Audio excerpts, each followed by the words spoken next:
You're listening to 106.9 Click FM, live in color.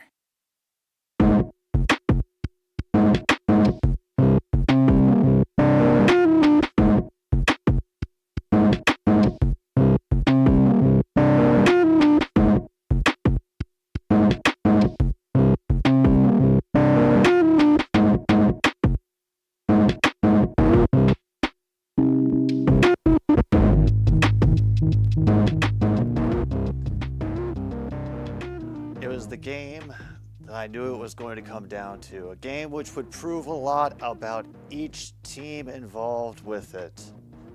Meantime, all I've got left to hold on to is the power of duck. As I have learned ahead of time from Logan, that the Packers won the toss and elect to defer. Yes, it's Lions versus Packers, Detroit and Green Bay on Thursday Night Football for another stupid sports show. And you get to see all the panic, but at least I have my towel with me. Just to remind myself.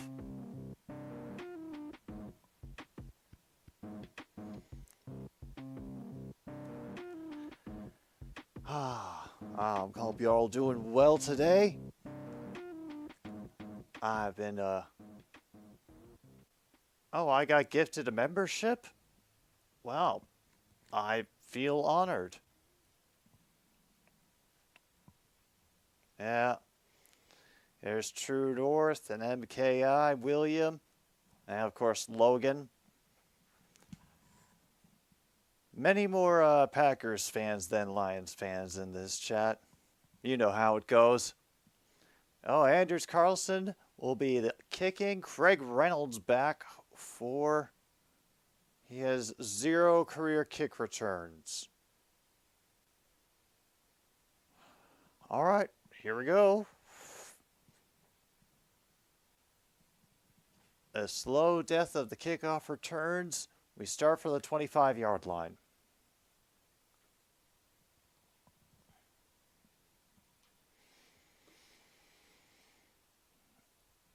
The usual coverage about Jared Goff's path to Detroit. Here we go. David Montgomery is in the backfield as Goff is under center. And a great stand-up job by the Packers defense. Number 91, Preston Smith, leading the way. Ooh. Well, thank you, Corn Man. I appreciate it. All right. And hello, Leif. I hope the day treats you well and that the Mariners can somehow make it work.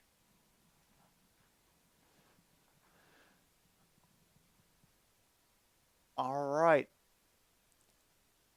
Off the play fake, they tried placing the flat, but a great job by Rasul Douglas being right up there and being able to tackle Raymond before he could do anything. So it's going to be a 3rd down and 12, loss of 2. Leif, I did not know about it, to be honest. I was kind of had laser focus on some other things.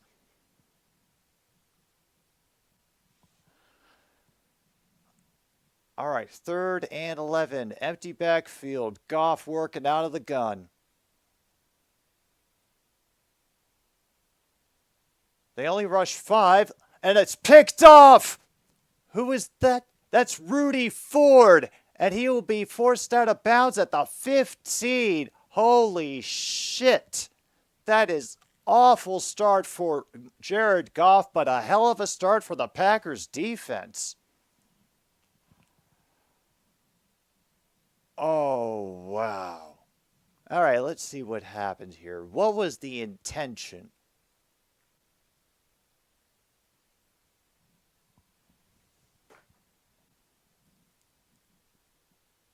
They fell asleep.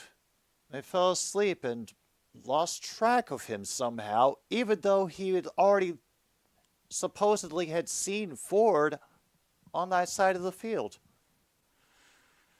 Rudy can't fail apparently right now. Now we got Love working out of the gun. He will send number 11 in motion. 1st and 10. Has a little bit of time. Has to work with his feet to make a little bit more time. He throws it underneath, and it's incomplete because there was pressure coming out of the backfield, and he had to dump it away.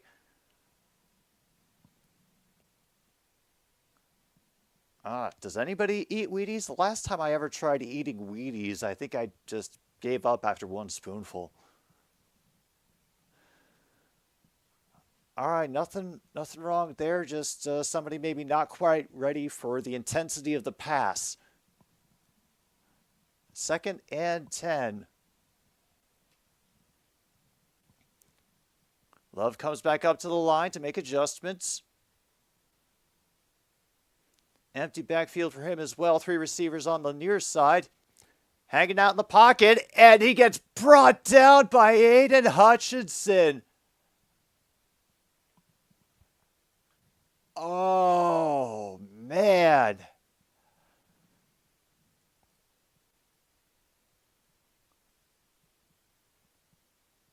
Moved it back to the inside, and he just, it was just an avalanche of bodies with Hutchinson providing the momentum. 3rd and 19 now. Oof. First sack of the game from Aiden Hutchinson. Pass caught underneath, so they will stop them from getting further than the 15. But here comes the field goal unit for Green Bay. Should be a gimme. And at least it is points off of a turnover.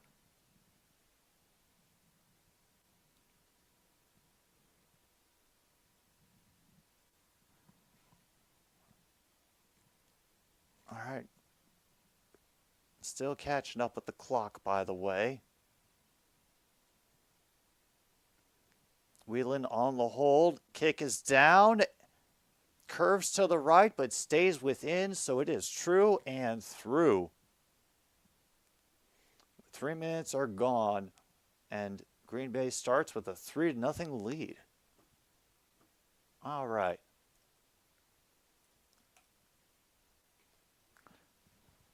You know, that's turnovers rough, but hey, we were able to stop them, and Aiden Hutchinson got a sack. So we are not dead yet. So I think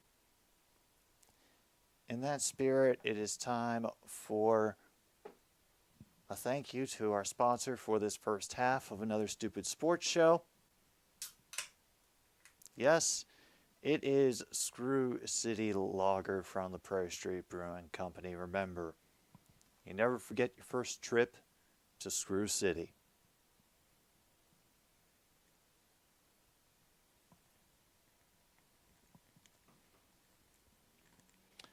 And if you can't buy Screw City, please support your local brewery if you have one.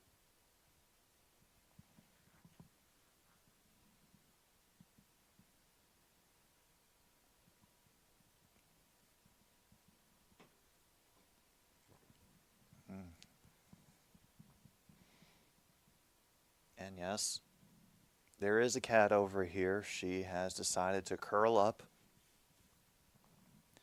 and keep much quieter than I expected, actually. But yeah, I was not expecting such a softball out of Jared Goff to start this game. And it didn't even seem like he was pressured. It was just like a brain fart or a bad read.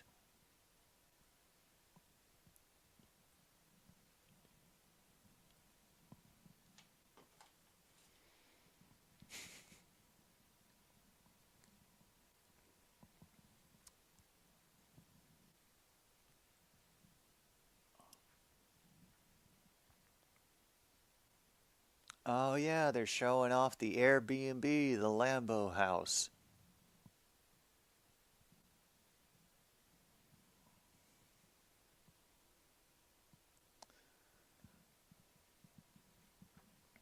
All right. Kickoff is about to come from Mr. Carlson.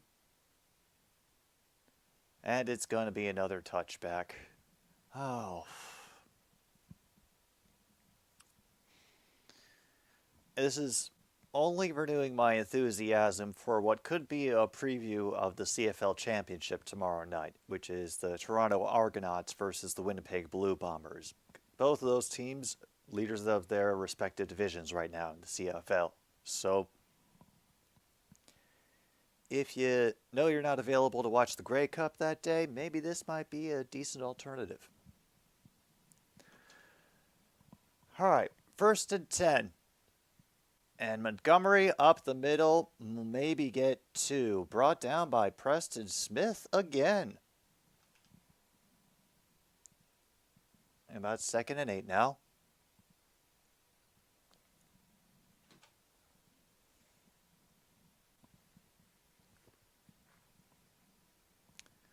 Yeah, this is essentially what I thought.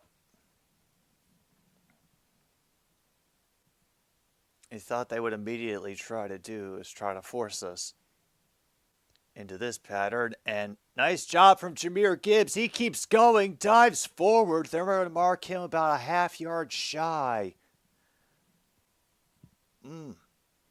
Thank you, Gibbs. Make it 3rd and short.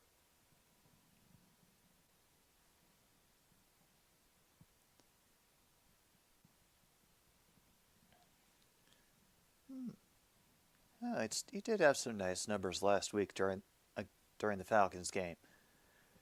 All right. Big stacked O-line. And a good job just running between the tackles there. 1st down. I cannot complain.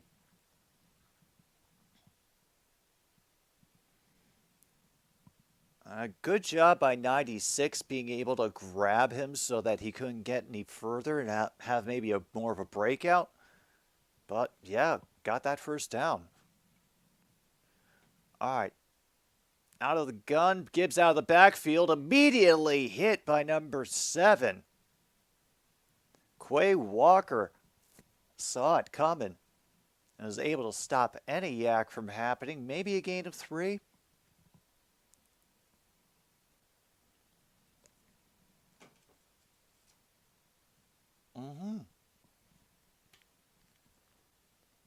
Yeah, that is some good patience and then speed to the ball by Walker. All right, St. Brown has moved to the far side of the line. He was going in for cover, and now we barely get anything out of that run by David Montgomery. He'll maybe get 2. 3rd down and 6, I think. Maybe 3rd down and 5, if we're fortunate.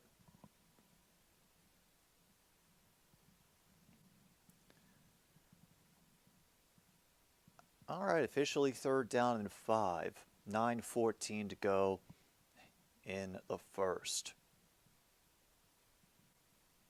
I mean, if nothing else, we don't convert it, at least we can pin them deep. Nice job over the middle, and who is it? Sam Laporta. Oh, he is inside the 25, doing his best to keep the stiff arm from becoming a face mask. Holy crap.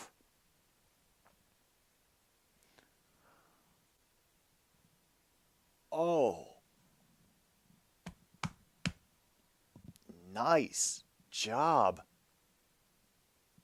And it was just, Rasul Douglas was all over him, but Laporta won the fight for the ball. Sorry, MKI. Goff, another loft.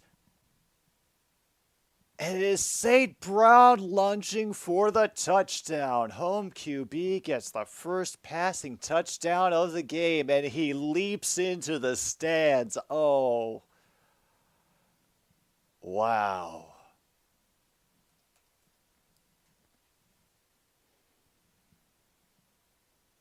And with approximately the same amount of time, the Lions go right down the field and score a touchdown.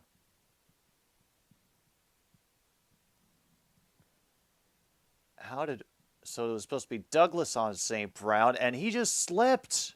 Oh, bump and go, and he just slipped. That's just unfortunate. Yeah, that was, you know, oh, that's the nature of the game. It's how it goes sometimes. But oh, sorry, Packers fans. That is just awful luck. I apologize.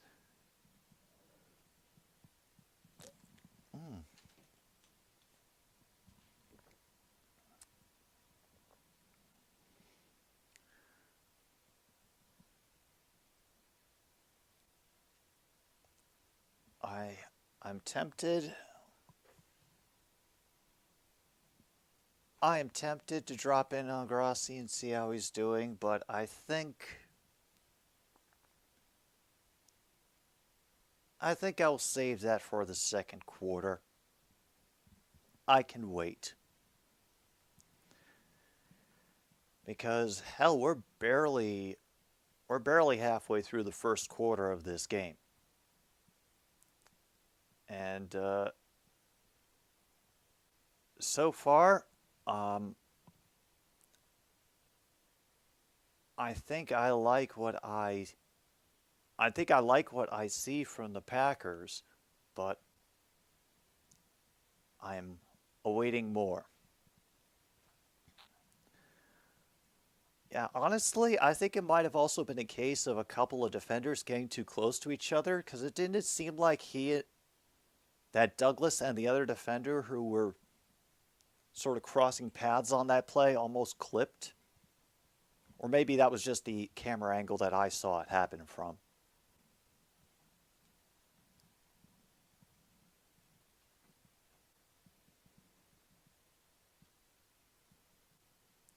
I mean, it happens, I think, on a regular basis that, people don't see where they're stepping or who they're stepping past and where the forest of legs ends. So he was responsible for the huge gain for your TD, though. Yeah, I am amazed that Laporta won the battle on that against Rasul Douglas.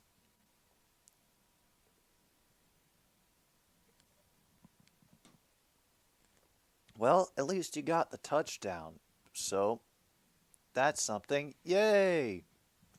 In case I haven't mentioned, Cornman, it was a great catch by Laporta to move the Lions inside Packer territory, and then hitting Amon-Ra St. Brown with a catch that he dove over the line to get them up 7-3.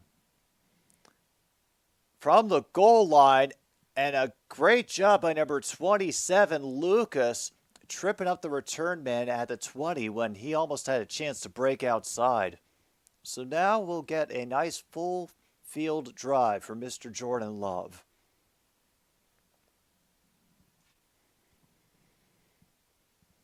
Oh, yeah. Completion percentage. That can improve. That's all. That can also be decision making and things you gain with experience. All right, number 81 settles to his side. Out of the gun, we get a faked handoff. And waiting too much time for it. Get back, sacked back to the 13-yard line. That is Bugs on the takedown. Isaiah Bugs. Second sack of the night for the Lions defense. And this is kind of the reverse of what I was expecting out of tonight. Okay.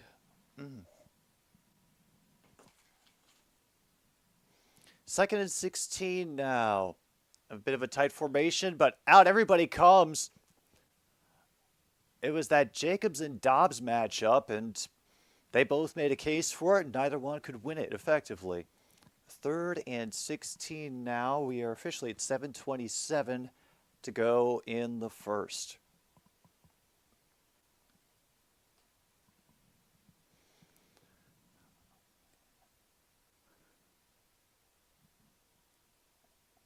All right.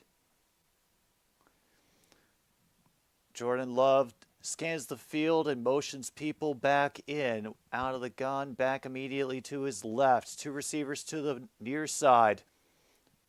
Deep drop, has to wait again. There is a flag down. I'm not sure for what.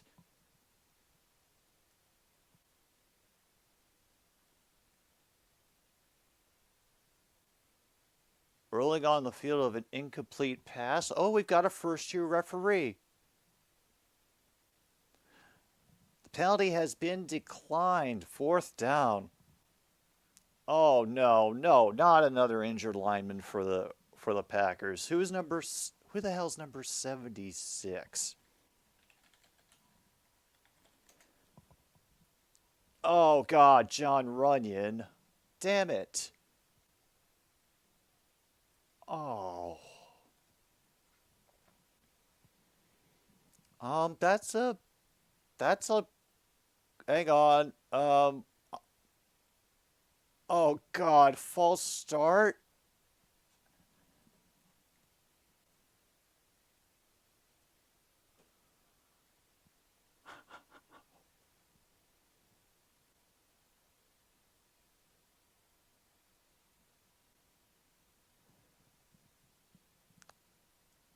On number 55, it's false start. Runyon's nodding like he says he's okay.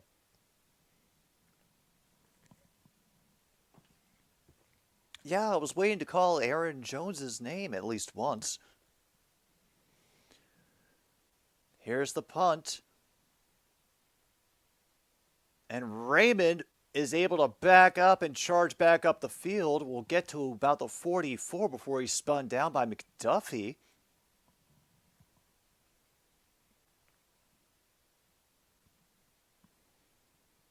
We're down to 7:10 to go in the first.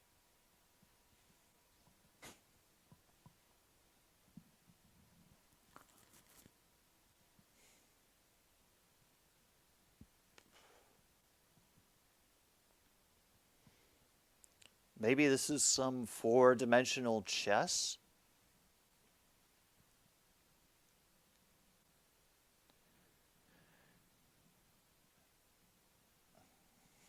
Yeah, every time Love is holding the ball longer, it tells me that at this point in the game,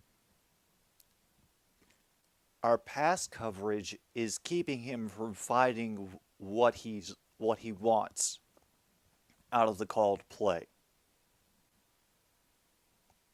That's how I interpret what's going on right now, because there's no other reason why he could be waiting this long unless he is hoping for something to develop out there.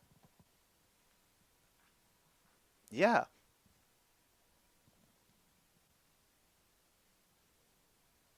So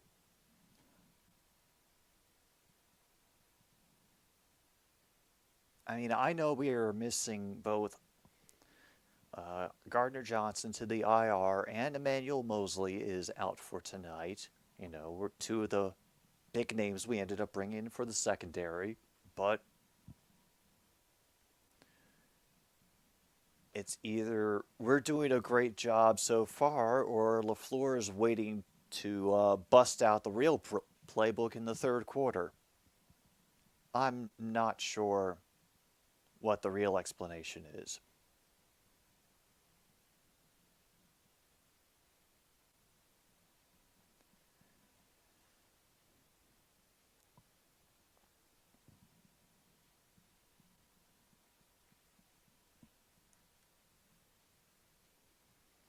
Yeah, I'm just amazed that Rasul Douglas didn't knock that down because that pretty much went through his hands. It seemed like he could have had a chance. Okay, 7 plays, 75 yards on the first drive. We got Goff coming up to the line to adjust things. Big obvious run fake, and he kind of gets it too high for Reynolds. Yep, that's Reynolds again. Oof. 2nd and 10. Down to 7:05 to go.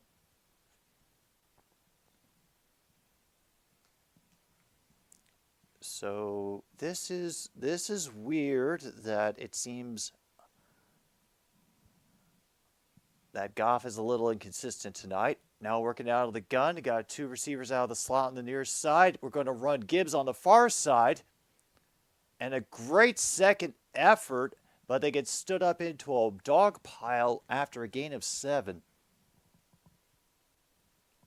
All right, this will be 3rd down at approximately 3, maybe 4. Here comes the taping. It is being applied to John Runyon's left ankle. 3rd and 3 officially. The Go Pack Go chants are reverberating. The crowd is screaming again.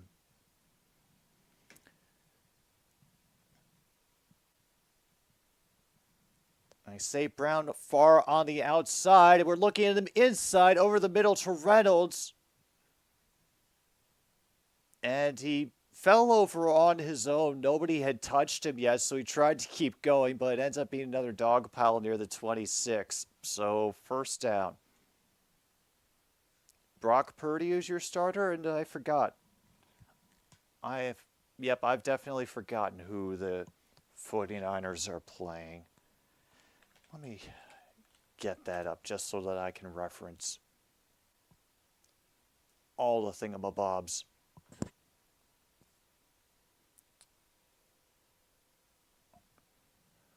And Montgomery ends up getting a great run through traffic, close to 9 yards. 49ers.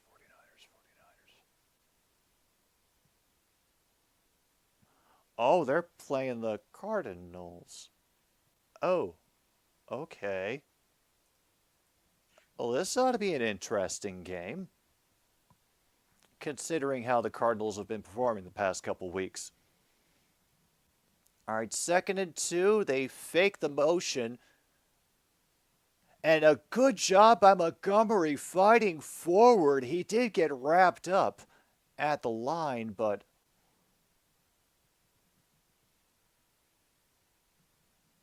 we're still unsure of the spot at the moment. I thought he got to the far side of the 15, but they're going to place the ball on the near side of the 15-yard line and make it a 1st down for the Lions.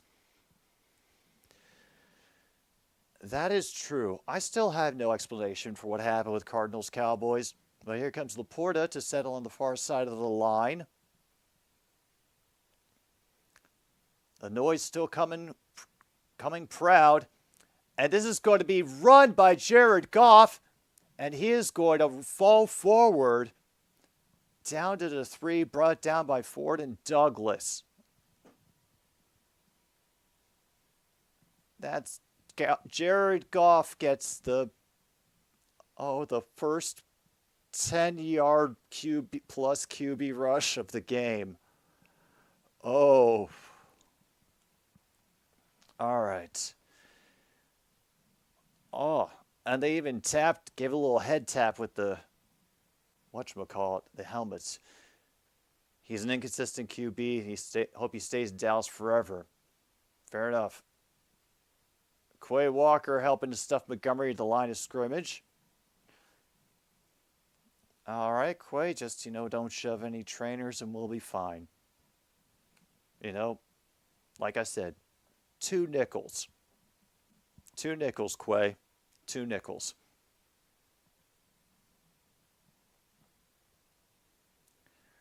And he does have an intercept. Oh, that pick 6 from week 1 versus the Bears. Yeah, feel free to check on Grassi. I'm not going to look right now. So we got 2nd and goal. And a great job of Wright coming across to provide extra pressure so that Montgomery could finish the path in on the touchdown run. Oh, wow.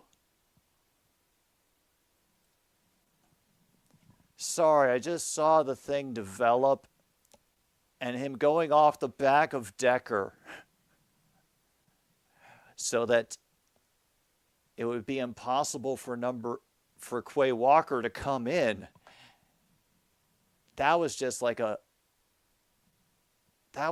an incredibly well-run offensive play. Grossi looks incredibly nervous, and it is the first quarter. There is still so much time left. So much can happen. You know, I'm not going to attempt to jinx my team in any way by listing off examples of how that could happen. But, you know, it is a weird, strange world we live in. Top of the sixth, Blue Jays are still involved in this somehow. They haven't officially clinched because they're only a half game behind Houston.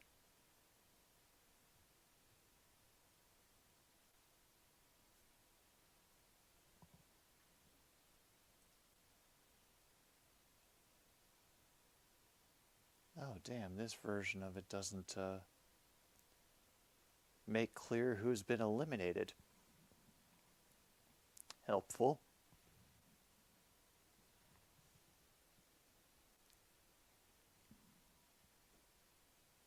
Yeah. If any of you do want to go over to Grossi, tell him I said not to worry. It's only the first quarter.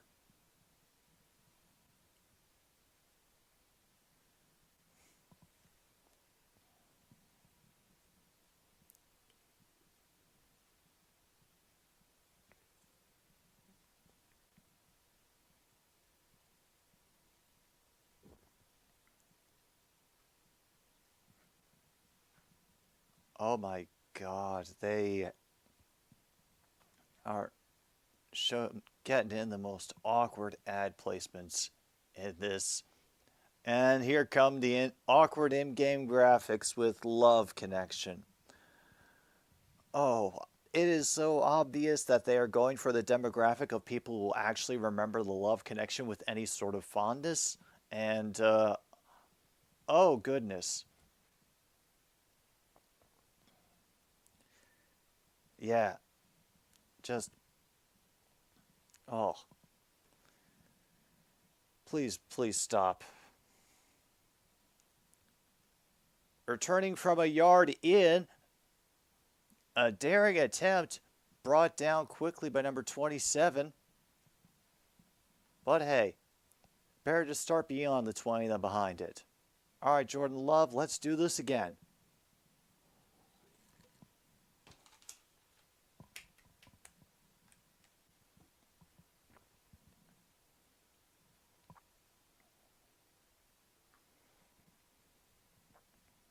All right, here we go. 2:50 to go officially in the first quarter. Got Love out of the gun. Number 81, I believe that's Musgrave moving back toward the line. I have to reconsider some things before the run happens. There's the running game. And that's A.J. Dillon getting 2 before he was wrapped up by Barnes and Kaminsky. Okay. It made an appearance. Yeah, as long as the Packers are on TV, Brett Favre's name will never be far away. There it is on the circle of notoriety. 2nd and 7. Number 11 in motion. And a great job by Dillon bouncing to the outside this time and then pushing through a couple of blockers to dive down about 2 yards shy of the first down. So it should be 3rd and short here. I was wondering when they were going to start running. Yep, 3rd and 3.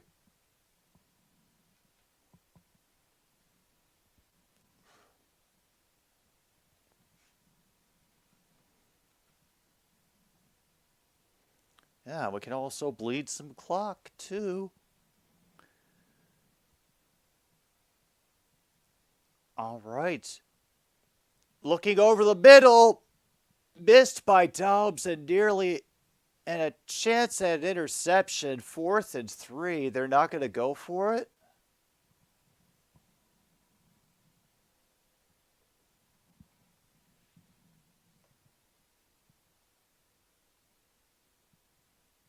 Oh, and he's working on Zach Tom right now. Okay.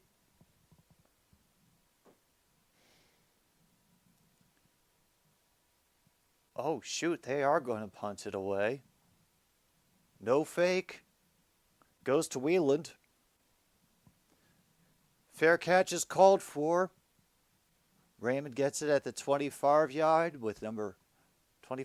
with number 34 in his face the whole time. All right.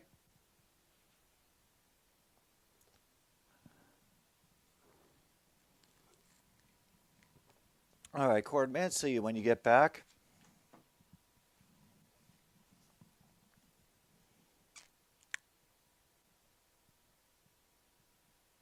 Yeah.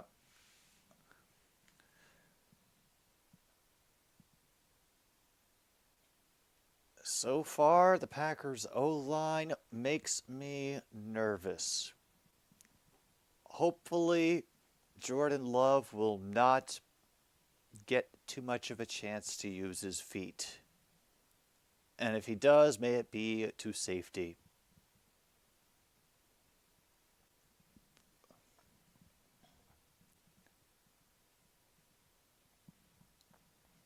Oh, we got some Detroit fans who made the trip with the hard hats and everything.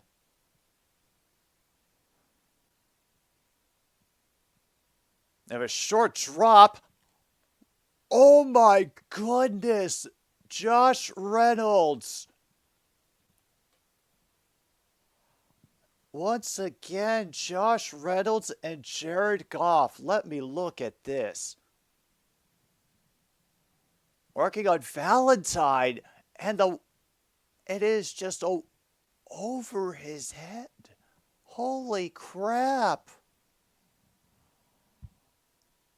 Oh, I am not excited for that forecasting, MKI.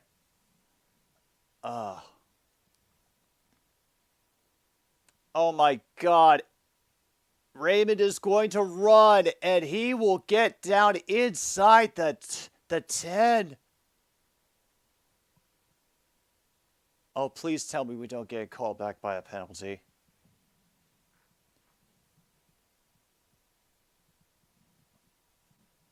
Oh. Reverse from Gibbs to Raymond. And it was only Rudy Ford's pursuit. We are at 1st and goal.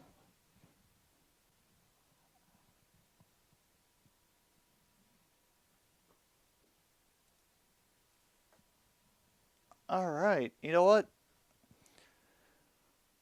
I think we all could use a little pause for the cause to, take some time, process what's just happened, and maybe come back refreshed and ready to go. Oh, I should probably actually put that into the music playing software before I press play. Yeah, that would be a concern. I hope we, unlike the Saints, keep running the ball. And I do not mean that in the way it sounds. I hope we don't forget that option exists. Right now, pause for the cause time. Do what you gotta do. Smoke if you got it. We will come back for the second quarter soon on another Stupid Sports Show.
first and goal from the 9-yard line. We're going to get Sam Laporta with a little bit of a block, but thankfully McDuffie is able to make some motion, make some way into the screen and stop him before he can get too far, drags him down around the 4. So now second and goal coming up. Thank you, McDuffie.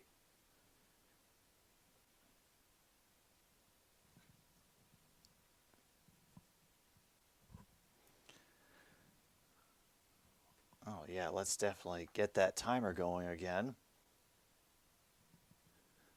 Second and goal. We're looking for the quick throw, and Reynolds stumbled on the way, so he missed the throw from Goff completely. Incomplete. Damn.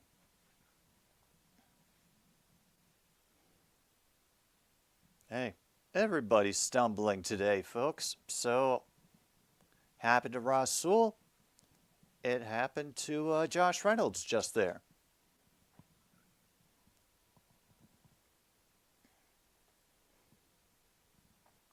Third and goal now. This is Reynolds in motion to the near side. He has to wait, and he has to throw it away. That throw goes into the crowd. There's a flag that has come up as well. So,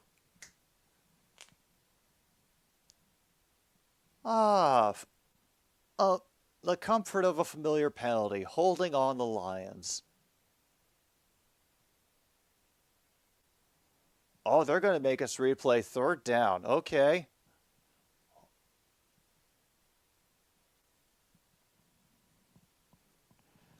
Okay.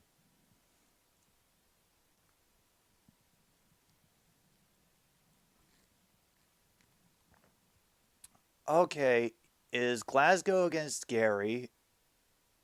Oh, is it what he did on Preston Smith there? Oh, okay. Well, all right, fine. I assume it was somewhere in there and I just didn't see it. Whatever. Sometimes I still can't figure out when it's holding. Empty backfield for Goff. He's working in the gun. They only rush 3. And it's incomplete. Looking for Marvin Jones Jr. 4th and goal.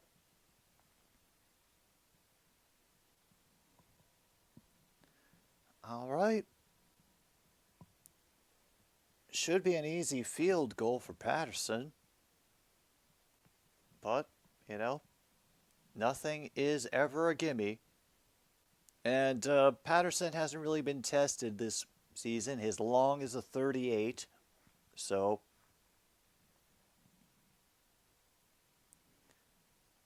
33-yard attempt.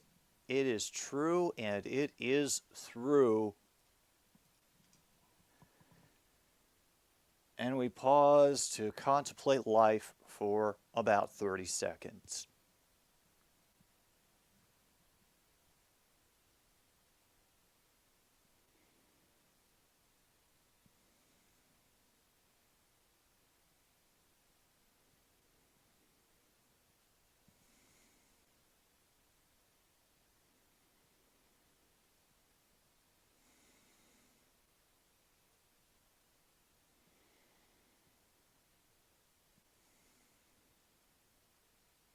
Okay, that's long enough.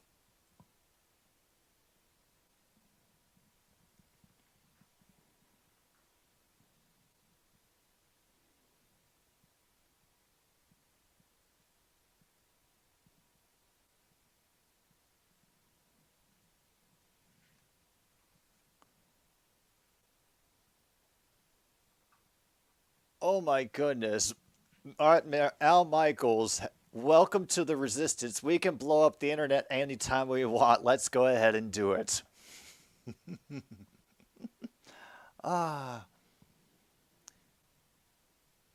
Here comes the kickoff. It will be at least 5 yards deep in the end zone. They're going to run it out anyway. And, you know, bravery, but it will only get him to the 21. And there's a flag. Ugh. Not during the kickoff. Come on.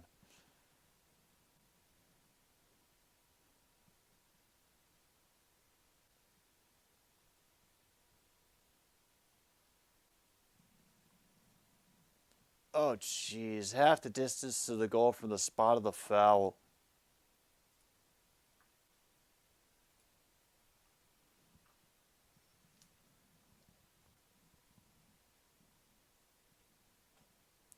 What a rough break to get things started here. So that puts them at the 10.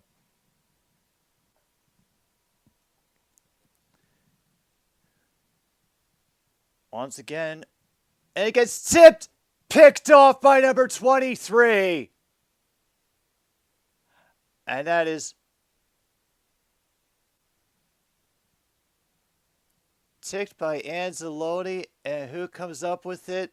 Jacobs, Kerry Jacobs. Love's first interception of the night. The first interception of the night by either team. All right. And he backs up and goes back to tip it. Wow. And it's over the head of number 8. Oh.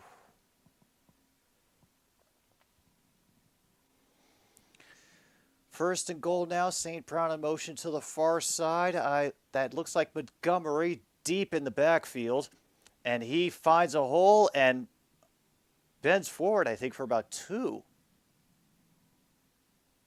Oh, yeah. I'm sorry. Down to the 2. So it should be second and goal from either the 3 or the 2. Yeah, we're doing good right now.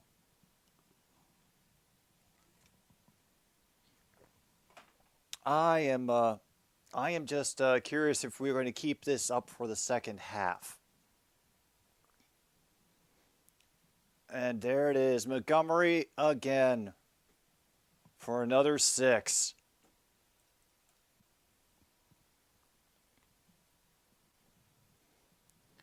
That is Montgomery's second time.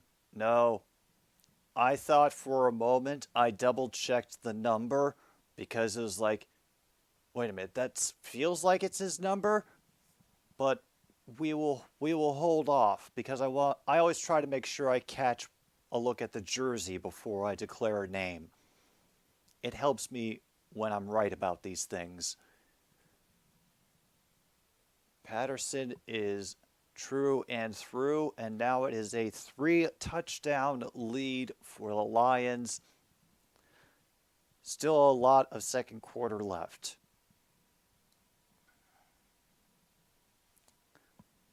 I have no idea why we would, except maybe if we think it will help us waste or run some clock.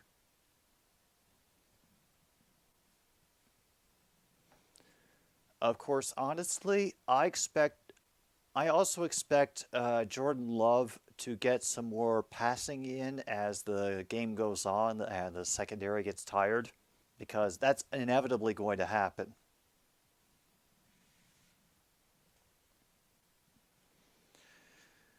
Yeah, unless we do something really, really stupid / impossible, we can't get 28-3 unless we get 2 safeties. Please don't let us get 2 safeties. I'll take 1.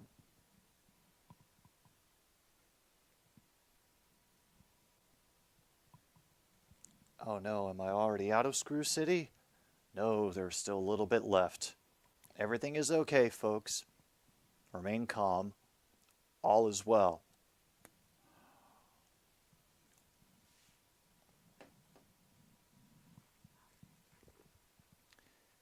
You know, Angie, for somebody who was so vocal during my pre-stream setup, you seem to be the most content cat in the world right now.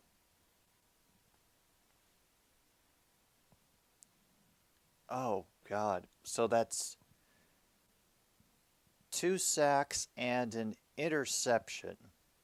And I'm assuming that a piece of those points is currently attached to the Packers' score. So don't get too attached to it just yet. We still got a lot of game to go.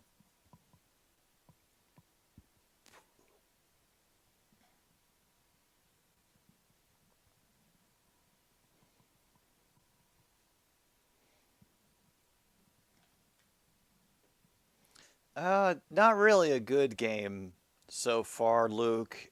It's been kind of one-sided and painful. Well, yeah, Monty did request overtime, True North, so there could be a lot of stupid still to come. They're not going to try that time.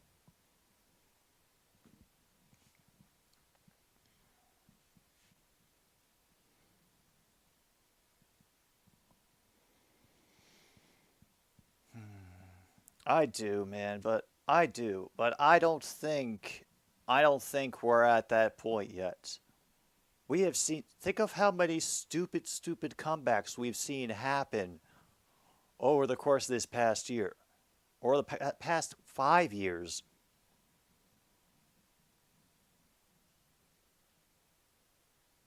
Aaron Jones is in the game. He will manage to get five following the pack. Gets brought down by Dan Kaminsky.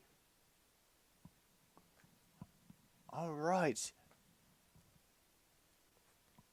Now they have 6 total yards.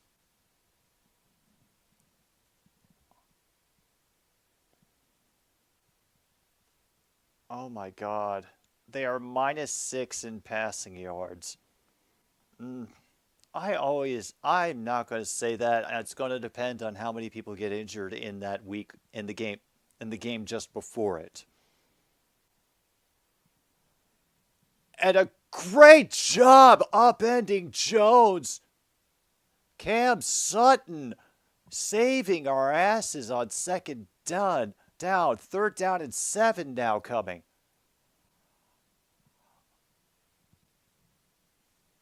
And a good job of them by, opening up the options when others get shut down. But, oh, and Anzalone getting in to make sure there's the touch to ensure he's down. Under 12 minutes to go. Goes number 11 in motion. They're going to be looking for him. And who is that making the play on number 9? Brian Branch.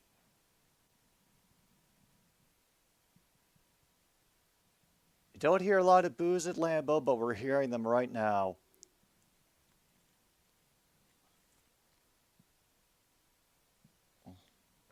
He ended up driving Tom into Jordan Love to end that play.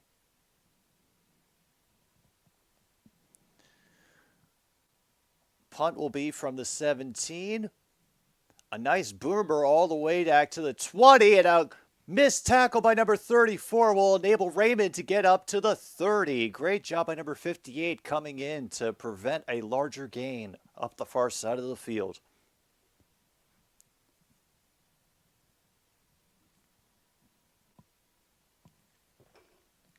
I was nervous that there was about to be a great special teams play for Green Bay coming up, seeing as how he didn't call for fair catch, but he managed to dodge his way out of the tackle while still catching and keeping control of the return. And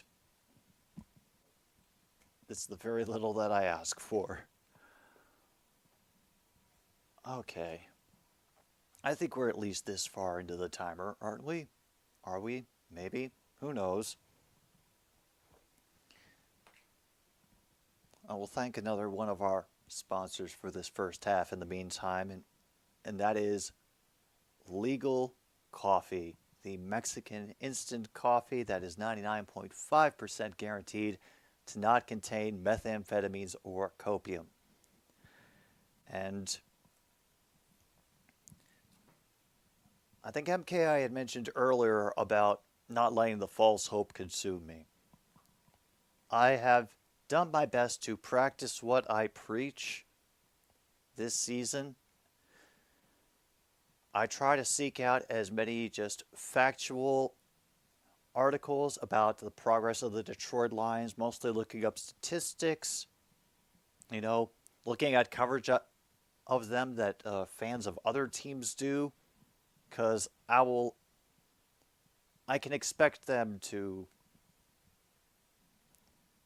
be a little bit more honest about potential weaknesses. So I do try to keep my copium down, seeing as how, yes, the Lions have a grand history of mucking it up in one way or another, or maybe through the power of the refs.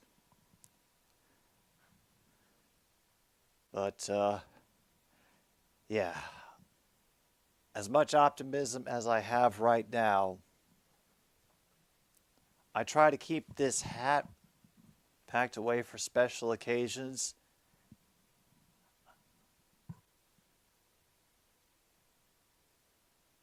Because of how I understood the Packers had performed this week, I made sure that the hat was out and ready. I did not think in any way that this was going to be a cakewalk of a game. And I'm still not sure. All right, from the 30, we're going to fake it to Montgomery this time and get it to St. Brown out in the flat. And once again, make somebody miss, cut back inside on Nixon to get that first down. They call it an 11-yard gain. I say 10.5. He did definitely get the first down, though. And that is a move that I've seen especially the Lions receivers trying to pull a lot more this week. You know, the hard cut back to the inside to gain a couple of extra yards on the run.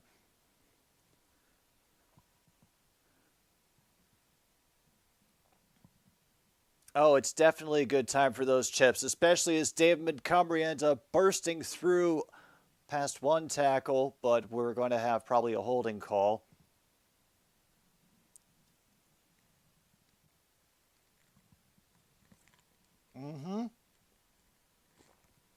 Holding on Jackson.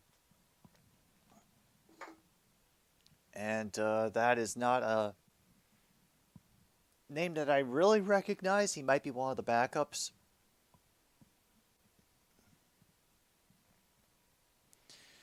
And bad news, folks. The Screw City is officially out for now. But there will be more tomorrow. All right, I'll see you in a little bit, MKI. Gibbs in motion behind. And a nice job by number 91, Preston Smith, catching Montgomery underneath to only allow a gain of 3. You know, just the way that I've seen Kaminsky get off of blocks to make a play to cut a run game short.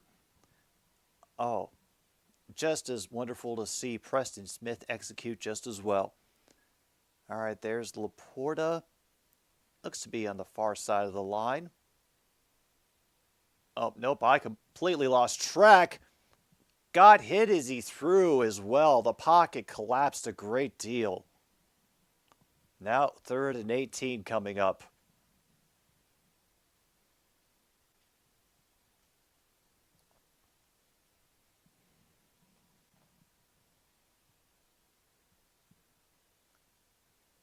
Yeah, inside linebacker pressure that gets delayed and forces a bad throw from Goff.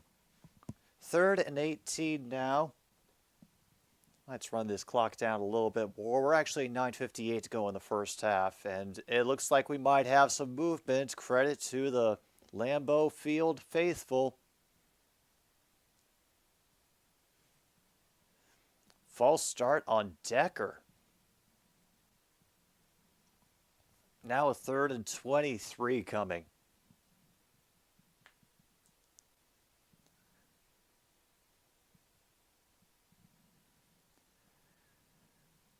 Now the crowd's getting back into it. Goff with an empty backfield. They only rush 3. Look for Gibbs up the middle, and Walker takes him down near the 25. Wait, 35. They hadn't crossed over the 50 yet. I got confused for a moment, but I am back in reality. And that is going to be finally a stop made by the Packers defense. All right. This is a good opportunity to take it down, burn some clock, and get a touchdown. This is a shorter than normal kick, and it. Oh my God! Nobody still has control of it, but number 13 finally lands on it at the bottom of the pile. That should be Green Bay ball. That should be Green Bay ball. That should be Green Bay ball.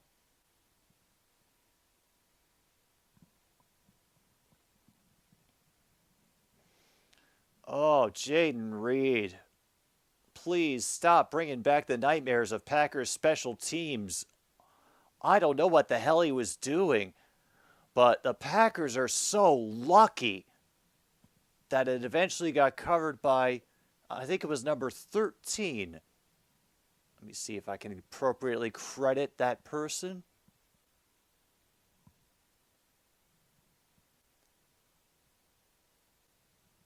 Oh, DeAndre Thomas, 43. Okay, I didn't see the little triangle piece off of the one. Sorry, True North, I'm all tapped out, but feel free to have something that supports your local brewery. All right, starting from inside the 10 at the 8.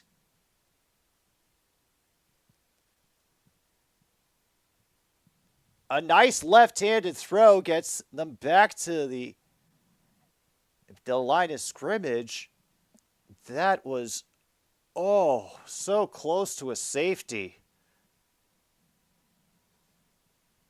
Oh, man.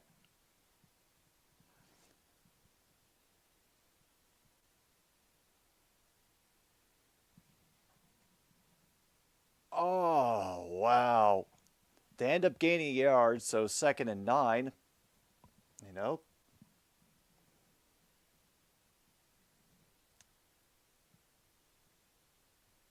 And a quick outside pass to Romeo Doubs. That is his first completion of the game. 8:22 to go now. 3rd down, I think about 4.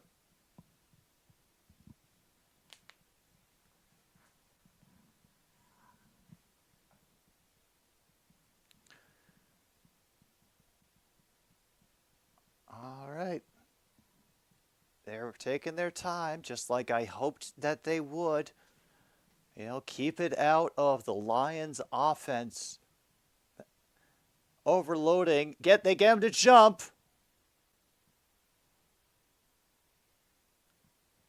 I think this might be on us. Because I think we jumped first. Neutral zone infraction. Yep. They'll pick up a 1st down with that neutral zone infraction. That's a bad penalty by the Lions, but they are right. The Lions did jump first. That's going to be on Paris, too, number 53. Oh, yeah.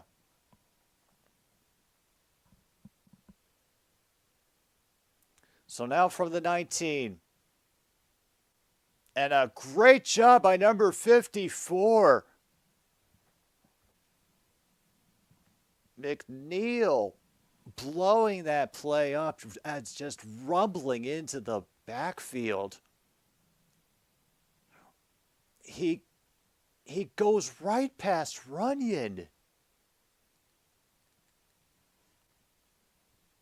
Oh my God. That was some fortunate rushing. How often do you have it work out that well? All right, Love working out of the gun. And he gets pushed down again. Aline McNeil shoving Love down gets the 3rd sack of the game for the Lions. Oh my goodness.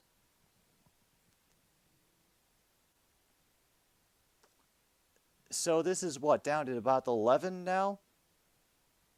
Officially 3rd and 21, according to the sackamatologists. First game being sacked more than once in his career. Okay, they're back to the 8. Their original line of scrimmage, close to the original line of scrimmage they started from. Love gets pressured, and Dobbs will be shoved out of bounds well short of the first down marker.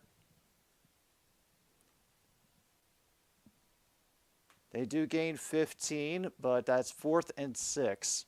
Would they go for it on 4th and 6? Nope. Love is on the sidelines. Damn. Okay. Here comes Wieland with the punt. Great coverage coming in.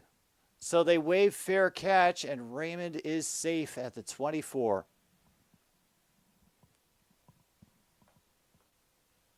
(24-3).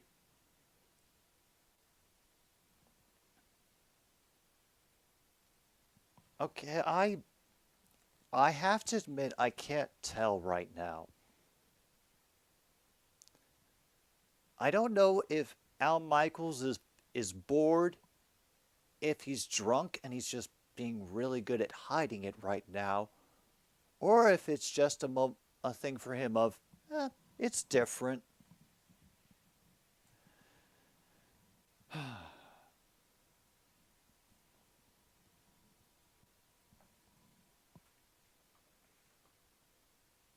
Yeah, this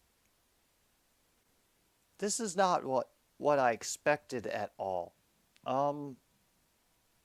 Luke, a drink would probably help. You know, whatever substances, you know, whatever source of comfort you need, be it some good music, maybe something soft and cuddly to hug. Maybe don't suit up for the O-line. That seems like a dangerous proposition at this point.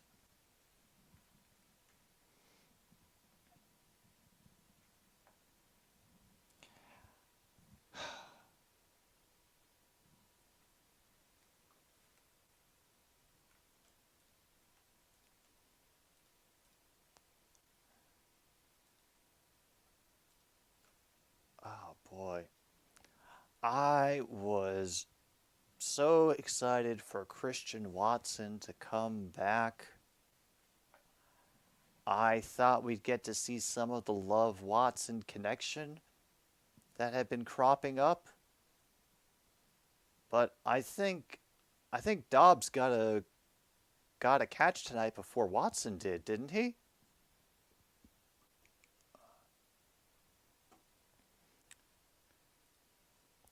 Let's check this game's box score so that I know of what I speak.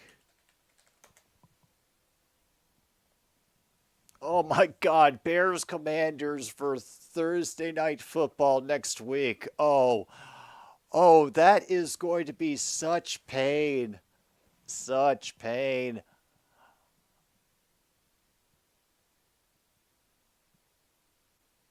Oh God. Leave my large son alone has never been more personified than by that sweatshirt. Goff on the 24, and Montgomery is able to drive through the initial low penetration by the Packers line, get through for 6. Was that 6? It was at least close. Now they're showing all the statistics for the Lions in this part of the half. Whatever. It means nothing. We're going to be close to the second half soon. Yeah, there's going to be so much pain.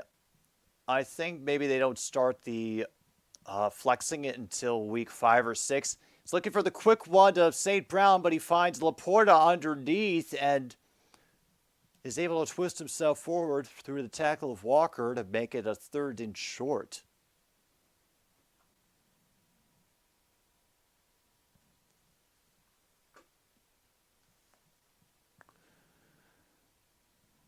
All right, 3rd and 1 coming. Clock continues to run. We're down to 4.5 minutes to go.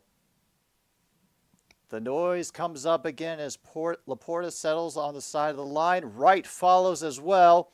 A great job by Walker coming up to meet the movement, but it's a little too late as Montgomery is able to plow through the traffic for a first down at the 40.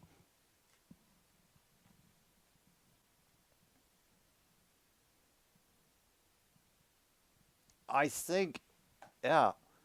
It's also some great vision of Gibbs seeing what's coming up. In this case, Walker charging toward the line and using his own lineman as a block. We fake the handoff, and it gets tipped at the line. Might have been looking for St. Brown, but he had two defenders hanging on him the whole time. That might have been the best thing for that play. So back we go at 3:41, 2nd and 10, and the Packers defense gets a moment to breathe. Okay. All right, come on, 2-minute drill. Is that Gibbs in the backfield, which he immediately exits, looking over the middle. It's off Laporta's hands, incomplete. 3rd and 10. Ooh.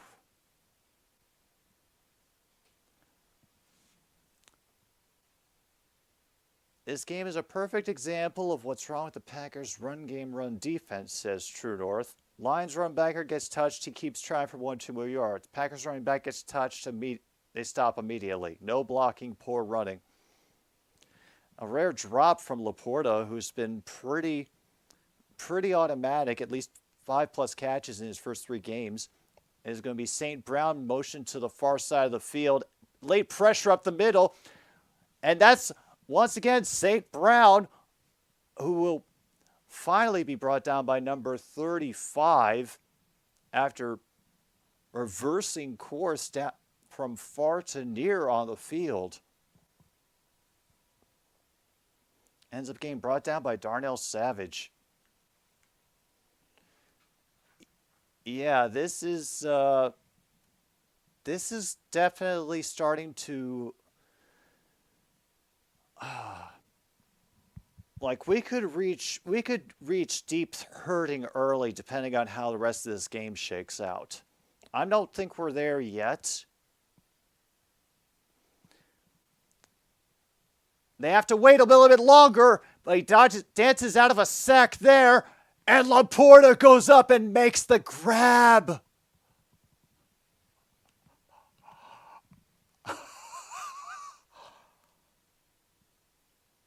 Oh my goodness.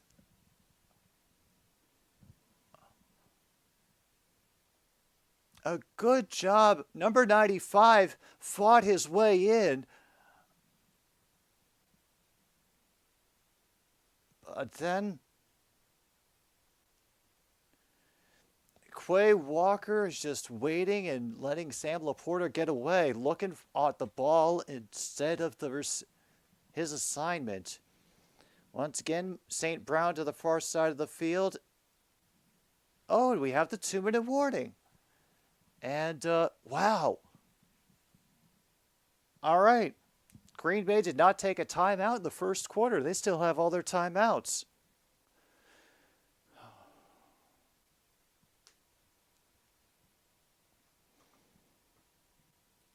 Oh, Tyler, hello. Hope you're doing well tonight. So far, things are going well for the Lions, which I was very nervous about.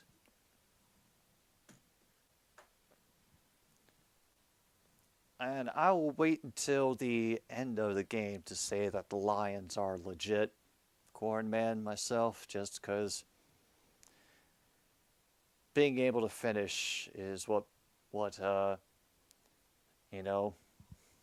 differentiates, the teams that get the respect and the teams that don't. You're doing better than Grassi is doing? Yeah, right now I'm sure that Grassi is having a rough time. And I don't blame him, especially after the fourth quarter comeback from last week against the Saints.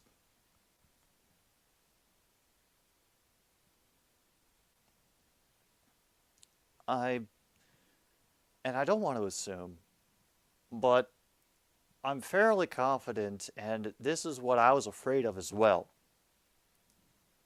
is that is that the return of Christian Watson and Aaron Jones would open up a lot more options for Jordan Love in the playbook and for options downfield. And that hasn't really happened in this game. Maybe we'll get some more of that in the second half, but right now, yeah, I'm at a loss. Oh, I'm sure you're plenty happy with it as a Saints fan. Oh, how is Carr doing?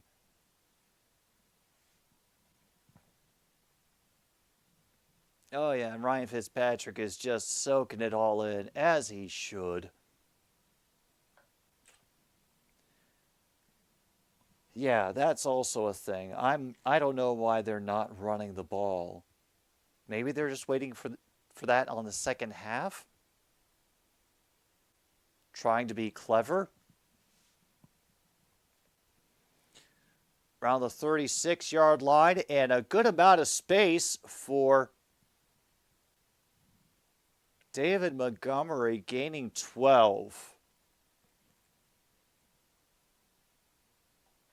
Week to week as of now. All right. I'll keep my fingers crossed for you. I feel like David Carr has kind of had a raw deal when it comes to his NFL career. I mean, first having to deal with Las Vegas and now, new start, a new situation, and then injury. Looks like they're promising a lot of mixed up pressure. And it's going to be Jahmyr Gibbs trying through the near side of the line. Number 97, Clark, coming over to stop him after about a gain of 4. Maybe a gain of 5. Looked like a gain of 4.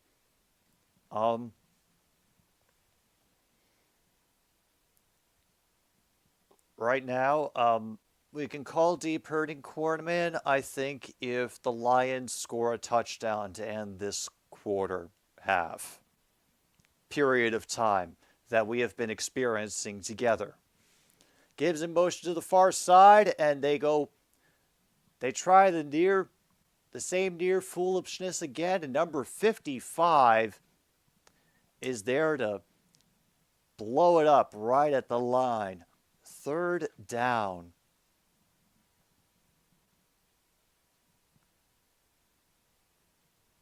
Oh, damn, this isn't, and they're not even blitzing.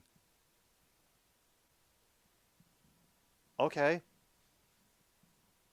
This is a worry. This is worrisome. This is very worrisome.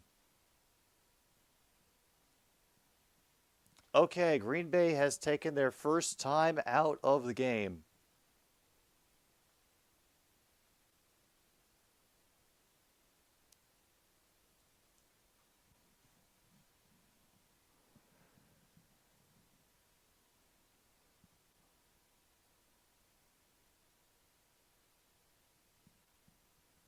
Oh, yeah. All the tank bowls on Sunday. All the tank bowls.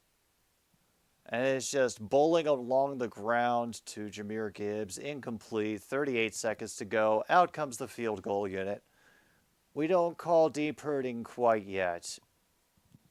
The defensive line is not giving up for the Packers. They are still getting pressure in on Jared Goff. We are not. They are doing enough to keep us from making this a rout.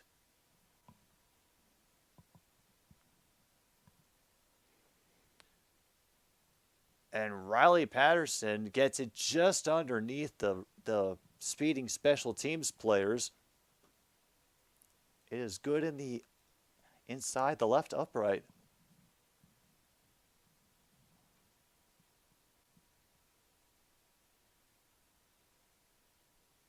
Oh, God. Wow. Oh, right. There's that.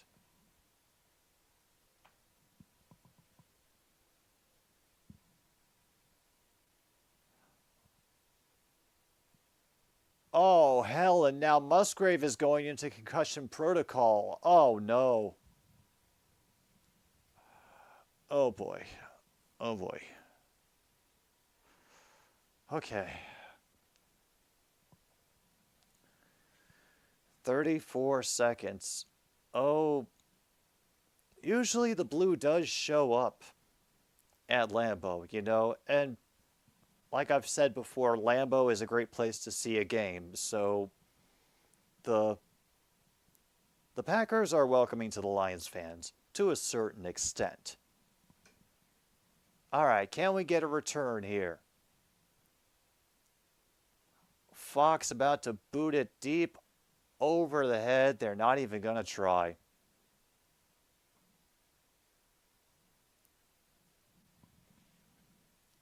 Yeah, A.J. Dillon, 3 rushes for 4 yards. Only... John Jay, I don't know why they're not running the ball more.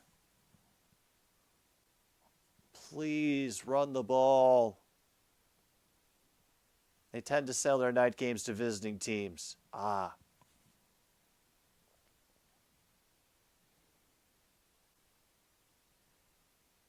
And a good job nailing it underneath to Josiah DeGuara. So it should be second and short with about 19 seconds to go. Here comes the pressure. And John Kaminsky buries him before it could be incomplete. And he's able to get it incomplete before the sack is recorded. 3rd and 5.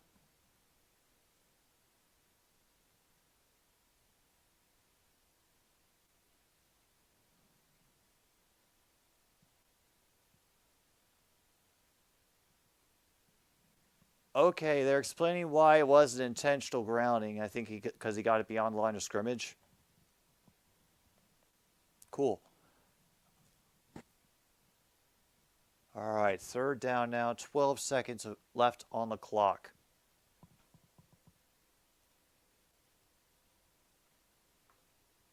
Yeah, let's get the volume ready for the music. Just inside the 29. Love is going to get the pass out to, that's Josiah DeGuara again, getting the work in. Top time is now 7 seconds to go. We might have one, Cornman.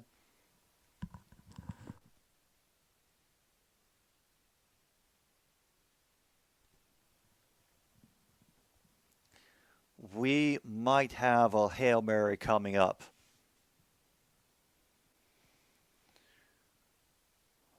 Oh, wait a minute. So Detroit is going to take its first time out of the half. Really? He's got a good leg. What's his long on the season, True North?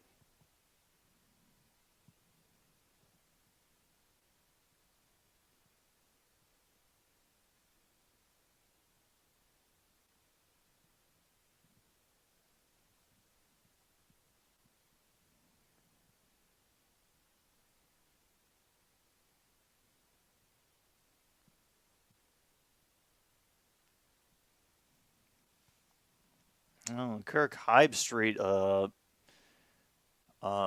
complimenting how the Lions play. All right, rushing 3. And that is definitely going to be a foul as Jacobs was smothering the dude. That should be just like a spot foul. Andy Schrant, basically a lot of defensive stops, an interception.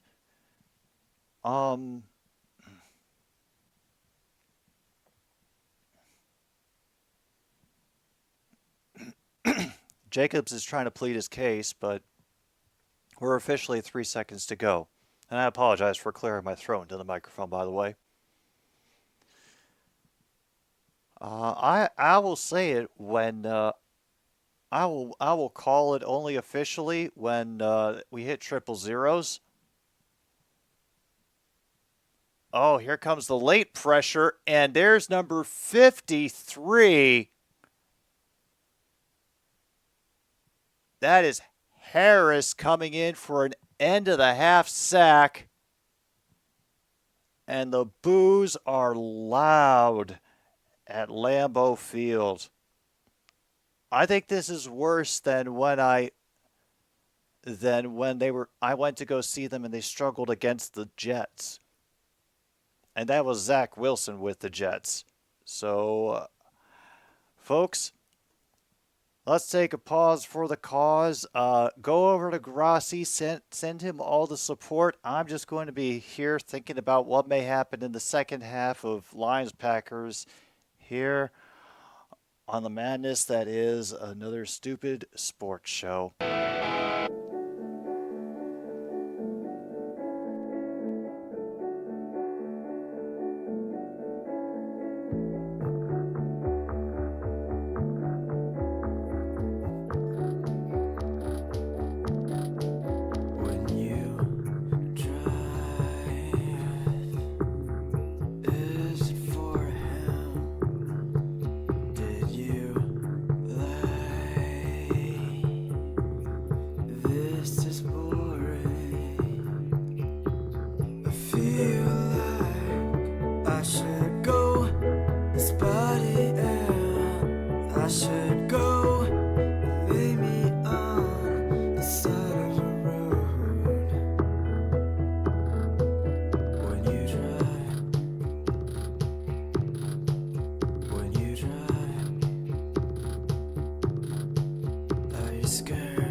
All right, folks, here we are.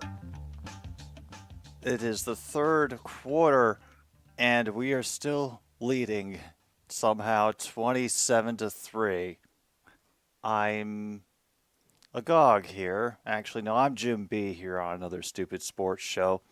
But I'm taking it in, seeing that the Packers are receiving because they won, but they deferred.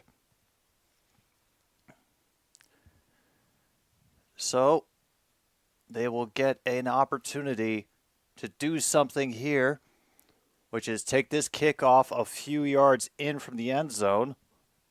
They got a couple of blockers. A flag comes out from the oncoming side of the field. And now Nixon is... Oh, okay. Come on, Nixon. Nixon, don't be hurt now. All right. During the return...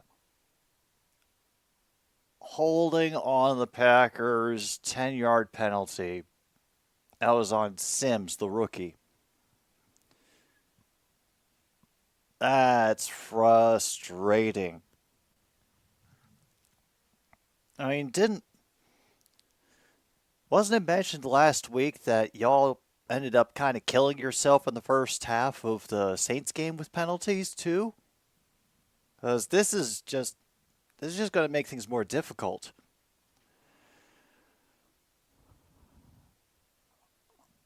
All right. From their own 14, Love under center. Alex Reed in motion to the far side. We fake the handoff. We get it underneath to number 85, who's Tucker Grant. Getting the reception up to the 20-yard line.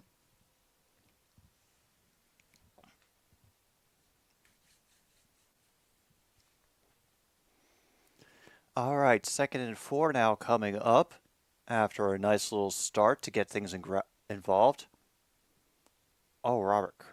Oh, his last name's Kraft, not Grant. Forgive me.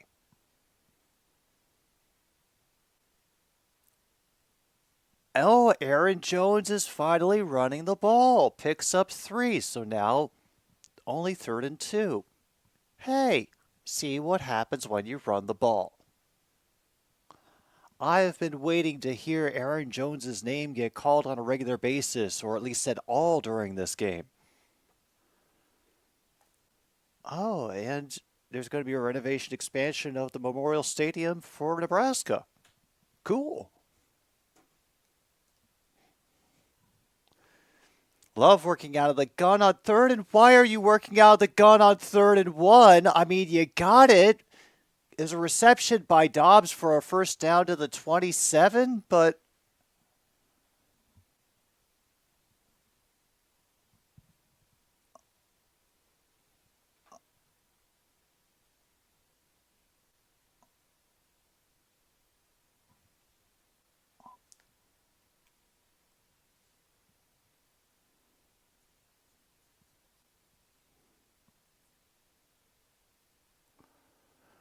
all right, they're going to fake out that handoff, get the pressure up the middle, and find who is that? Christian Watson across midfield.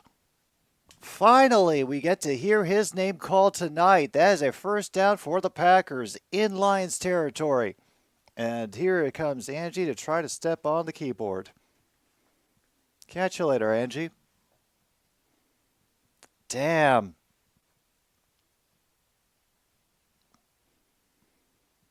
Finally,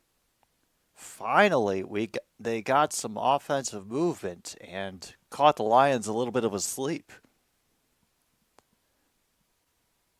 Motion here, it'll be a big pop from number 6 on Aaron Jones. I mean, he didn't get him with the head, but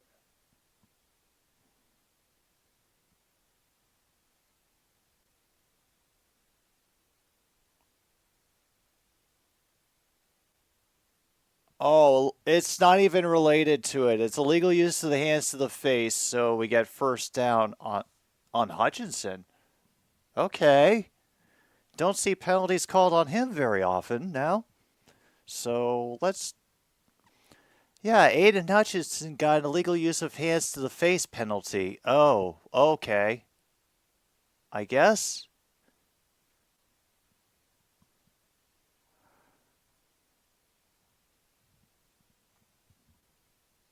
Yeah, they saw what they saw.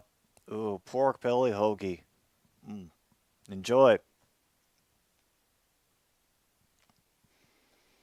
Yeah, you never want to be able to make an easy joke. And it's a little too far for Dobbs. Incomplete, 2nd and 10.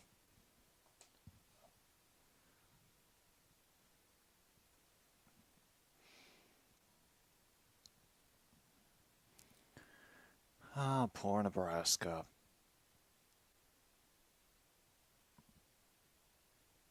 Well, at least you can stay somewhat competitive in the games, unlike Rutgers, who I will be watching this Saturday. For some reason, I didn't think that would win, but for some reason, people said that was the most exciting thing. And finally, we get some more running from Jones that gets knocked out very close to the first down as players go flying on the sidelines. It'll be 3rd and short.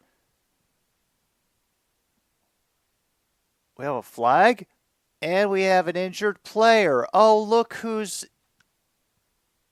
injured. It's Brian Branch.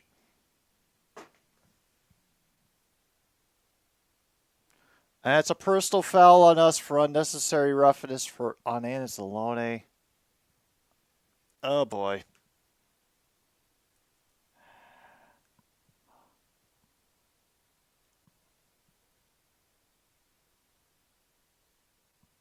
Okay. Maybe a little bit.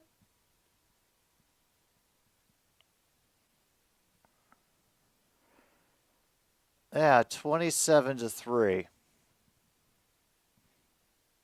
Yeah, anybody who yeah, no. A lot of people have seen 27-3 before.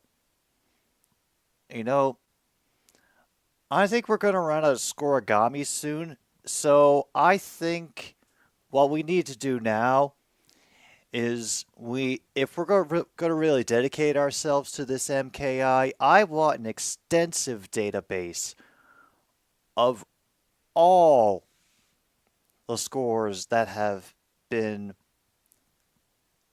come back on for a victory. Hello, Ishii. And, yep, that's going to hurt.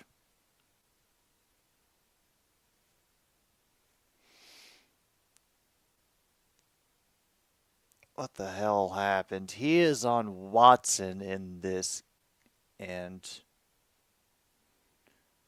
then he gets busted away.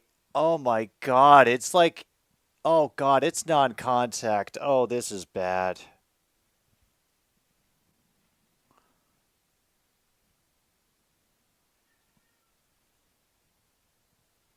They are now at our 18-yard line. Fake the handoff. It is juggled and caught, but Kraft will not get back to the line of scrimmage. Loss of 1.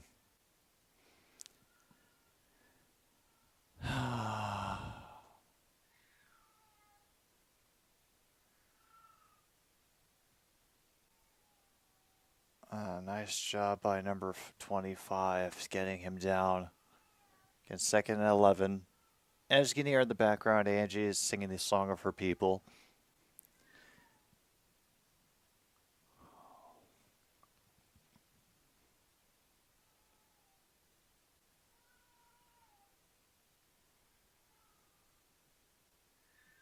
And then they just tackle him in the backfield again for a loss. Is this going to be a holding? Because flag came out of the backfield.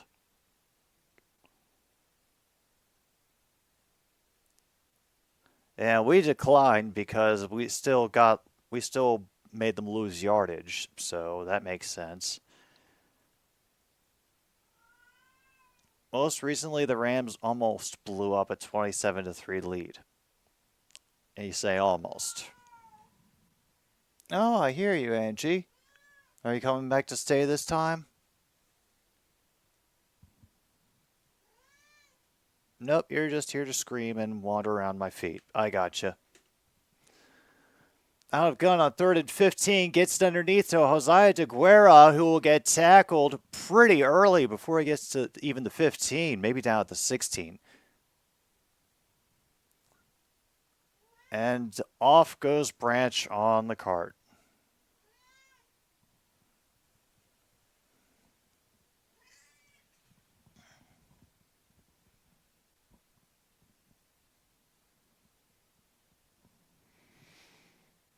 Oh, yeah, I think somebody mentioned something about the Astro Mariners brawl, and great.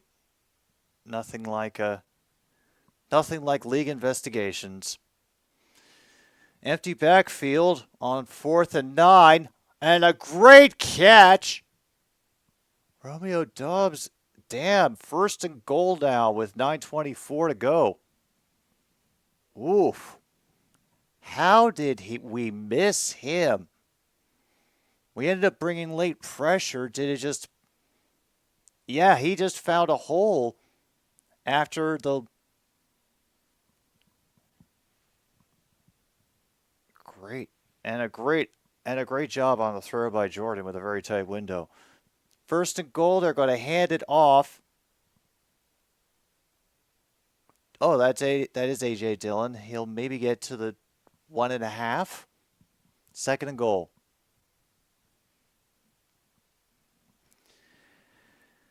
Oh, yeah. No, this has been a heavy-duty game.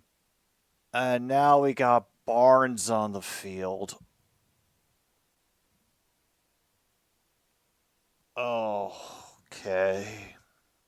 That's gonna hurt.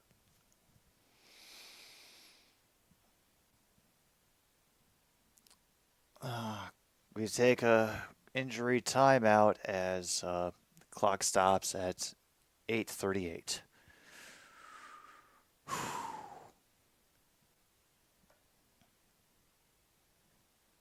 Yeah, I'm sure Angie does want a touchdown here for the Packers.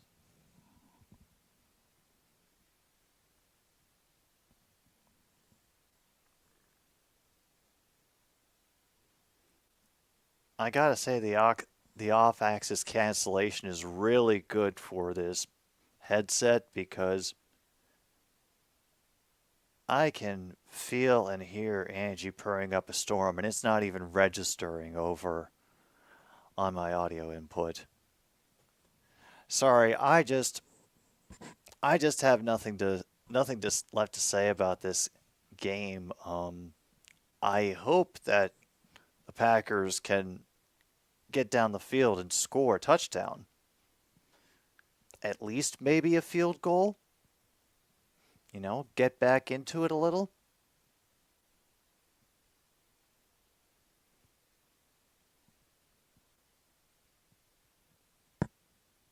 Because it would definitely help the stressful evening move quicker. And yes, the hat is still out and ready if need be. And yes, the bet with Grossi still means that if the Lions win, that he has to put Larold on his desk in Harold's place and keep it there for a week.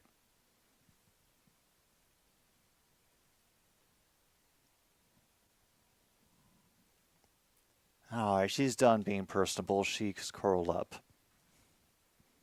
Oh, goodness, that's right. The London and Frankfurt games are coming along.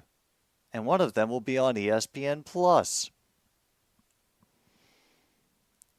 Oh, it never ends. It never, ever ends.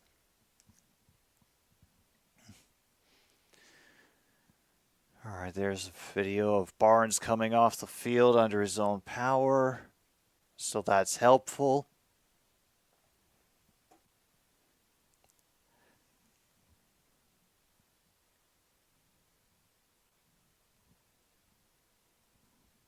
All right. Love with Dillon in the backfield. He fakes the handoff and finds Watson wide open in the corner.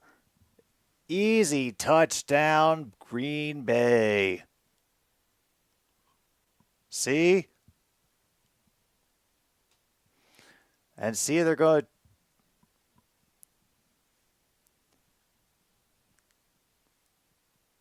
for a 2-point conversion. I appreciate that, Warren. Thank you. And this has been a little bit rough for me to watch, too. I expected more action out of Watson and Jones in the first half. I don't know why they're just starting to get into this idea now.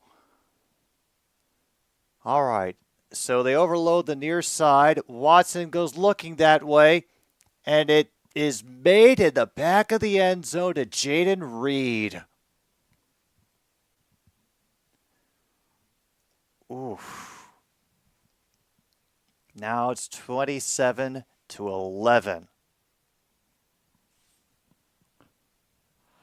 All right. All right. Can the defense do it again? And hopefully we can take off some clock of our own in the meantime. Because they just went, what'd they say, about 84, 86 yards down the field on that drive? Took off a decent chunk of clock.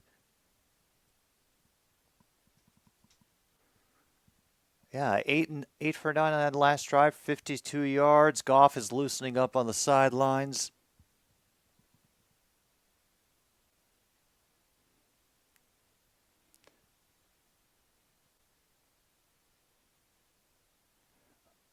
Okay, Musgrave has been ruled out with a concussion, and Branch is either questionable or doubtful. I forget which one they said to return. They're looking at his ankle.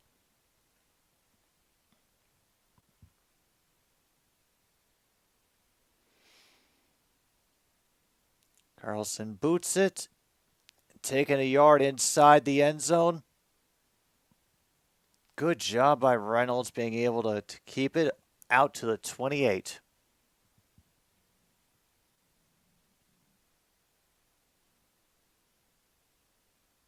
I don't even know what the hell they're trying to do, because this is some kind of...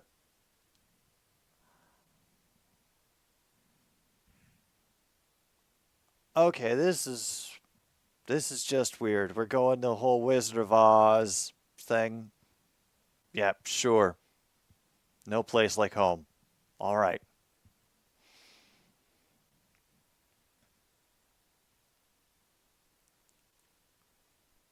All right, extra pressure being shown from the Packers. They handed it off to David Montgomery. He only makes it to maybe the 30 before he gets buried underneath the efforts of Quay Walker and McDuffie.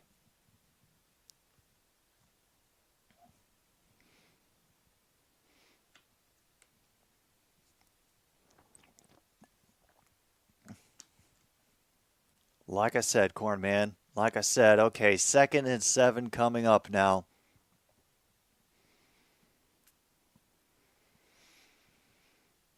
And so they only show 4. Late pressure coming off the safety. So it gets gunned underneath for Gibbs, but a great open field tackle by Walker gets them back inside the 25. Walker has been a great player for Green Bay tonight.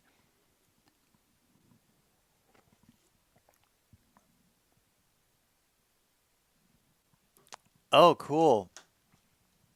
The video is now unavailable.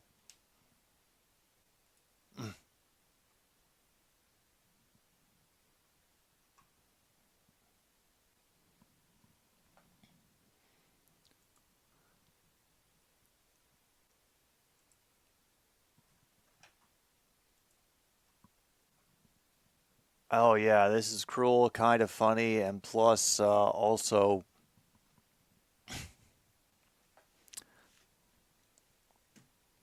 My stream through Amazon Prime has apparently stopped working, so never mind. I will just try to go through Twitch instead.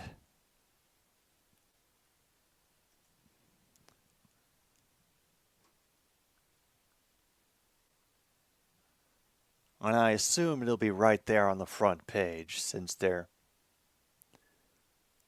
pushing this so hard.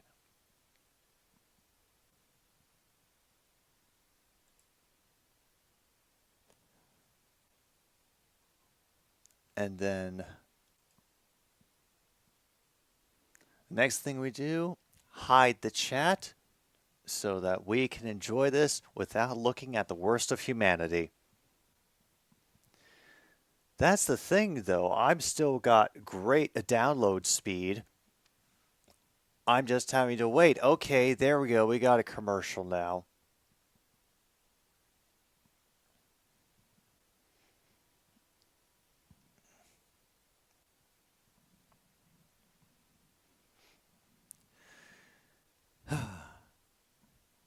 Glad to know that there is at least this option.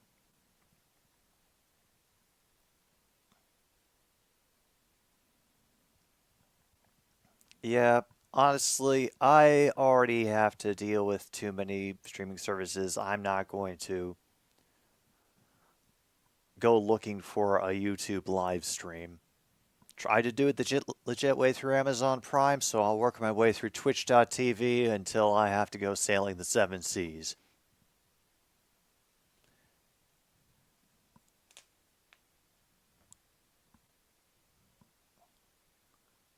Yeah, I'm willing to wait.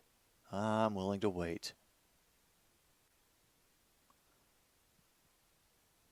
I'm not exactly sure what's supposed to be going on in this series. But it looks kind of crazy / dumb at the same time. Okay, yeah.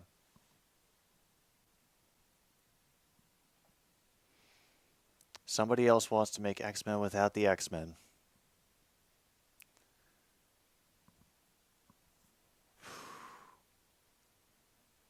Well, thank you, Warren. I appreciate that. And the Mariners not doing themselves any favors, losing to the Rangers.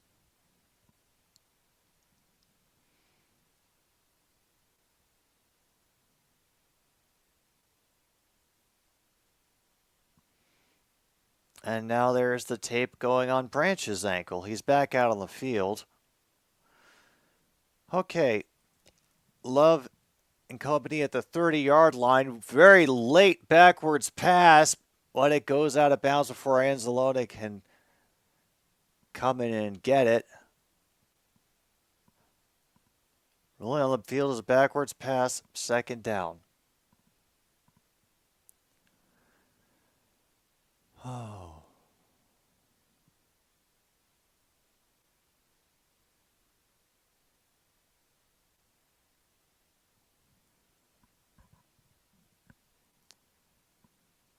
Oh, man. So now it is 2nd and 21.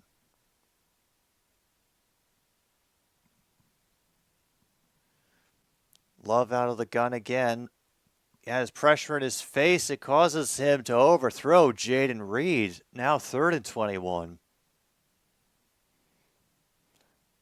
It feels like he just kind of tried to get some extra oomph on it in response to the pressure that was coming up.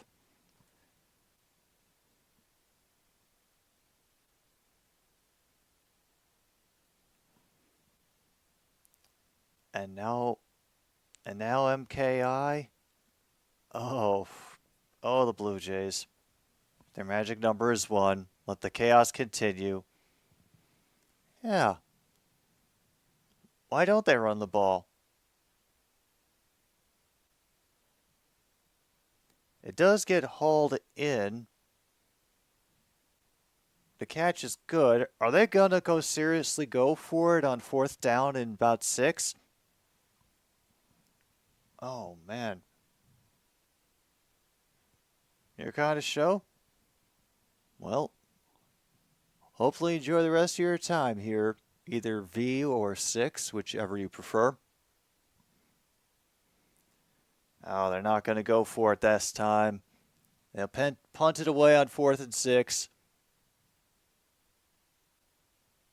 Oh, that's going to be a penalty called. Did they call? Yes, they called the penalty on that. It didn't matter how far he got. That was definitely holding on us on the return.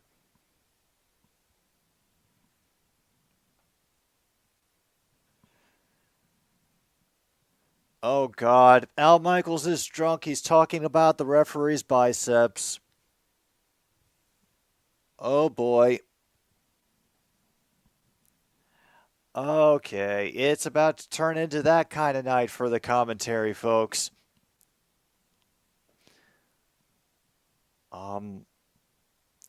I wait to see how the rest of this game pans out. V. Couple of bad injuries. Yeah, holding. And timeout. Okay.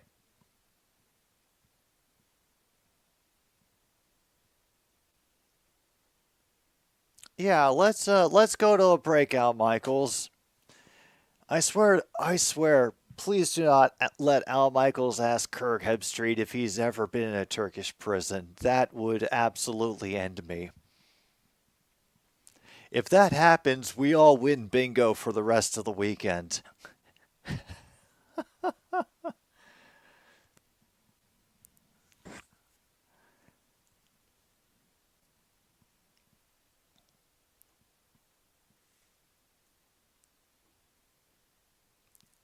Oh, V, I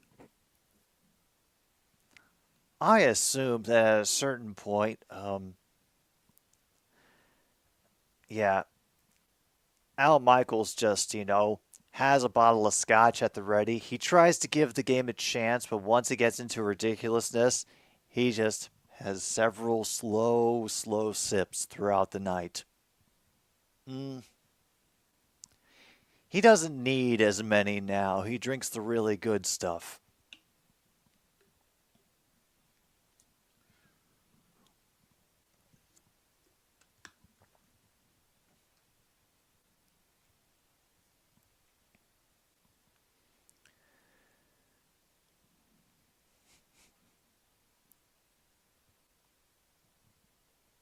And it's not like he's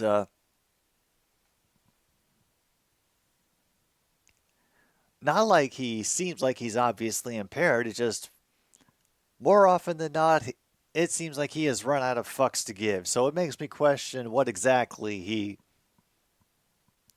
is, taking into account. I'm not saying that Al Michaels is on the vitamins, but, you know.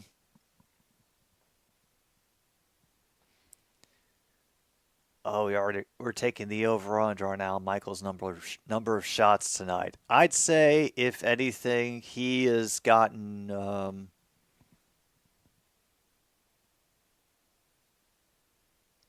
that he's working on his first shot right now, but he sips it neat.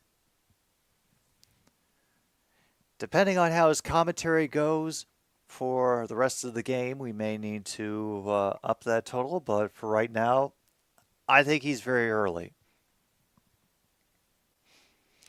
Here's Montgomery again. He'll maybe get 2, but gets brought down by a huge pile of green shirts.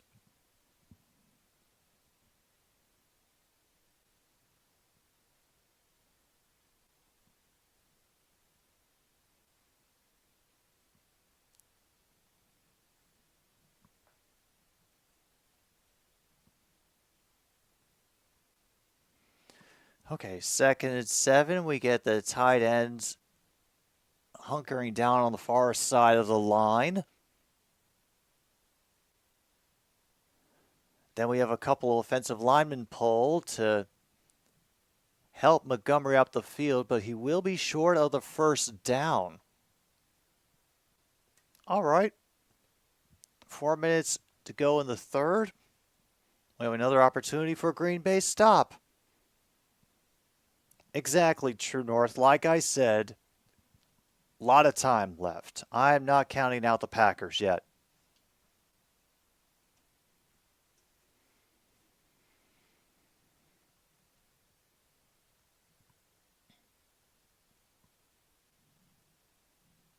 And a great effort throwing underneath to Gibbs. And thank you, number 93, for helping Gibbs up on the sideline after he catches that for the first down.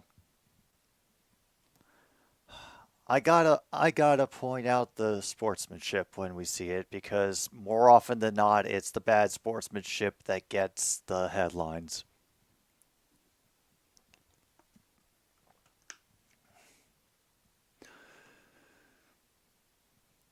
All right, 1st and 10. And this is Montgomery again. I think he'll get at least 5.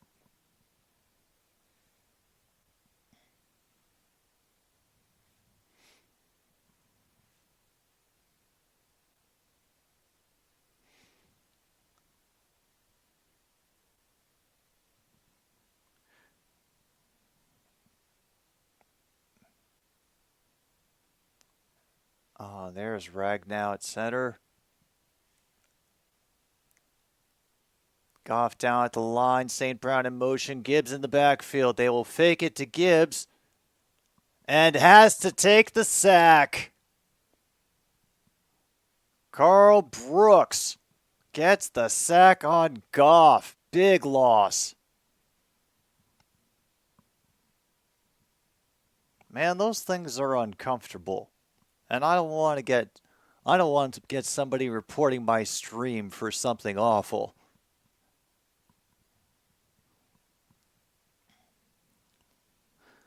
The most that I'll be willing to do, and this is for later in the season, will be a proper hat. Hey, Corn Man, we've always had time for the power of duck. They're going to try a handoff underneath to Gibbs, who'll get him back out to the 26, but still 4th and plenty to go.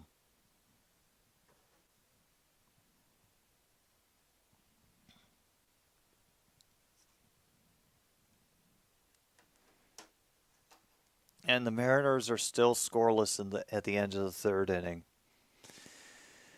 Oh, poor Seattle. All right, let's see if they can keep themselves in the race next year. Fox manages to get that punt away. It's a short one that will be finally left to roll inside the 35. I was so worried that Reed was about to pick it up. I know that may sound dumb, but after that kind of boneheaded maneuver, you can understand my concern.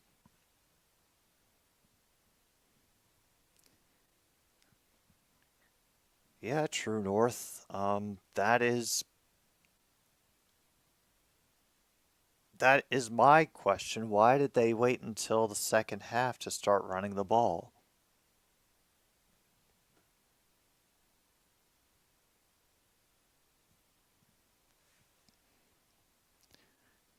And if the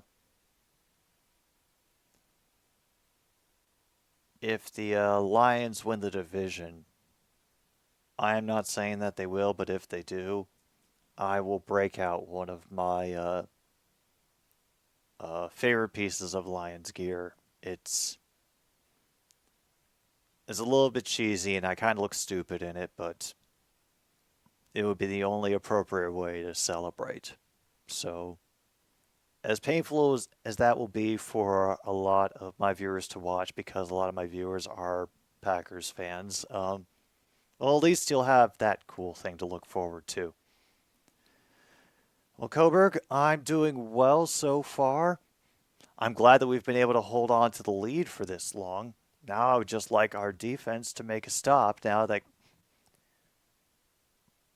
we seem to have forgotten about Christian Watson as an entity in the physical world.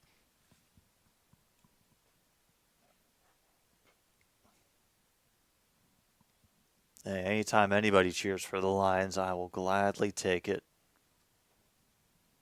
I did talk to a couple Bears fans today who said that if the Bears lose this Sunday, they're just going to stop watching football for the season. And I do not blame them. Yeah, Commanders and Lions, that is going to be... Oh, that's going to be a bingo-worthy game right there. Commanders and Bears.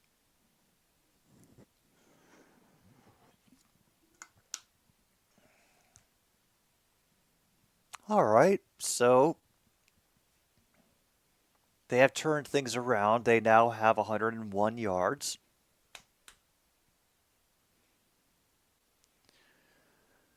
Oh, I did not, Tim M. I did not. All right, we will try a run with Jones up the middle, maybe get 4 before he's brought down.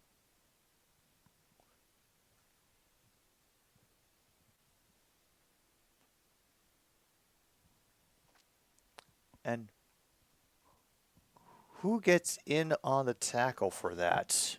I'm not sure because apparently I knocked my mouse on the floor.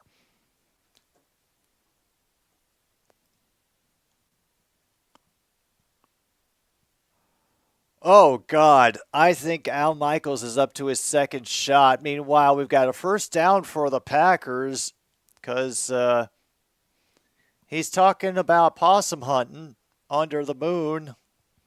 Connection to Romeo Dobbs, by the way, from Love. They're going to run a... Do they get that off? They're going to try for it deep. And it is a connection with Reed.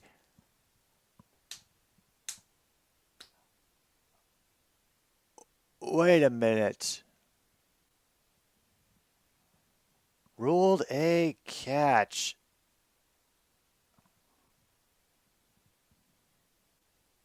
Oh my goodness.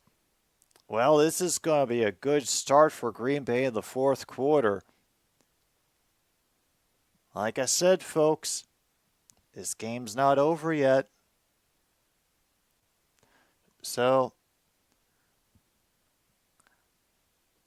I think we should take ourselves a pause for the cause and prepare ourselves for what may be yet to come here in the fourth quarter of Lions Packers on another stupid sports show.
right, folks, we're back. First and goal for the Packers on the 9.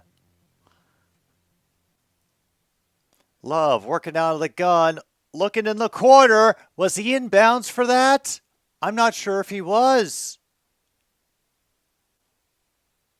Nope, they're calling it incomplete. Second and goal coming up. Hadn't had a chance to turn up. Oh, yeah. It was a chance there, but yeah, the O's won the AL East, and looks like they're going to have not going to play until after the wild card round. Second and goal coming up now.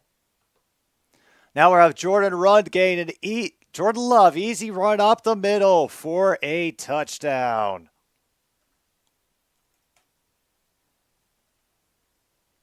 Hey, it was the easiest possible thing that they could have done, especially at this point of the game. And now, 2-point conversion time.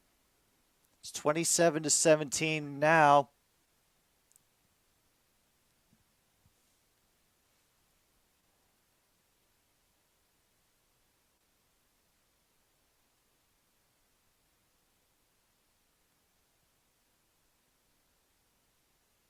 All right, here is the next two-point try. He is short. John Kaminsky keeps him from going in.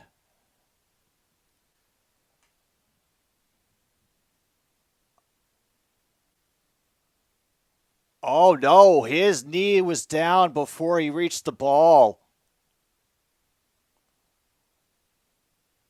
Yeah. His knee was down before he reached it across. Yeah, he's down.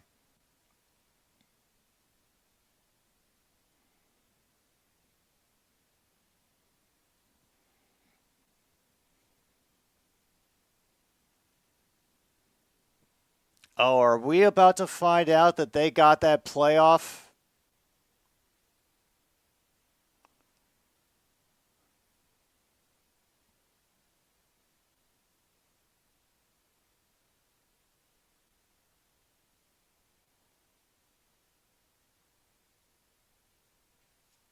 Oh, wow. Wow, they got that playoff after the play clock hit 0. Sounds like a Lions game.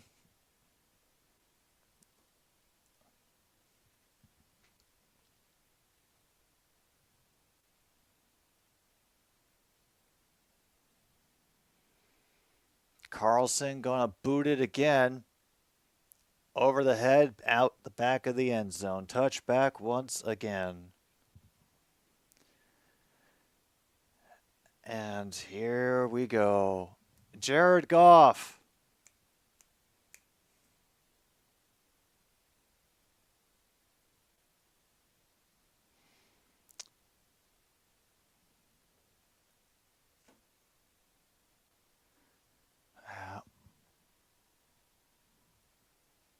Here we go. Here we go. Love has do well to get the Packers back into it. Now can Goff help maintain the lead, put the pressure on Love to keep up. Montgomery in the backfield. He dumps it out to him. He's got a lead blocker. Will get at least close to the first down. I'd say about 8 or 9 yards on the gain for Montgomery.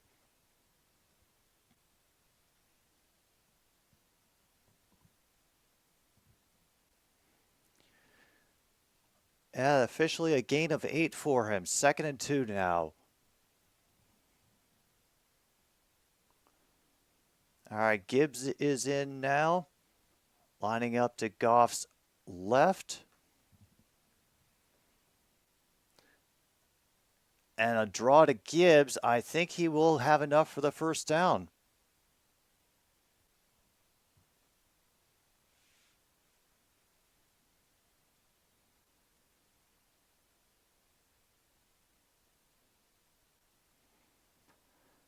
Yeah, that was the thought that is in the back of all our minds right now, True North. The clock is the biggest enemy, especially with if we can get more first downs. In motion to the near side is St. Brown. I think that's where he's going for, but he will find David Montgomery underneath, who will bash his way forward for another first down. Gain of at least 13.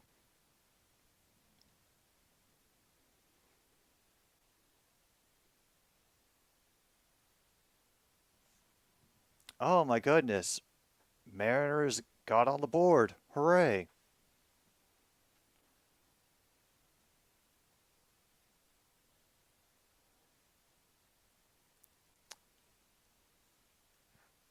I'm okay with them bleeding clock, to be honest. And Montgomery will do it again. He should be at least half yard or close to the first down. They're going to mark him just shy. Second, very short coming up. Oh, we got a rouge. All right. Don't worry if you don't understand what we're talking about, folks. We also watch Canadian football on this channel, and the first time we watched it, there were 5 rouges scored, which is essentially a 1-point play, which, yeah. And a great effort to bring in the extra pressure, but oh, they're not going to give it to them. Van Ness getting in there on the stop.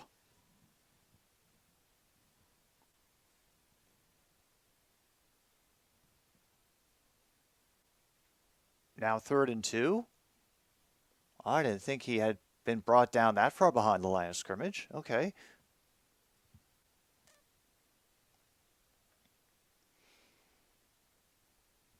And this will be a great stop for Green Bay.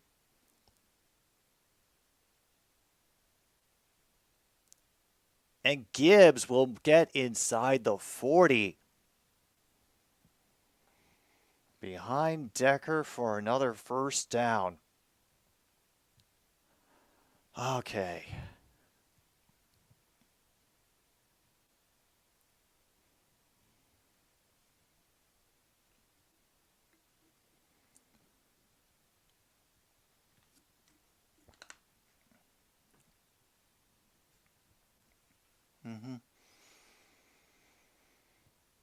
All right, 1st and 10.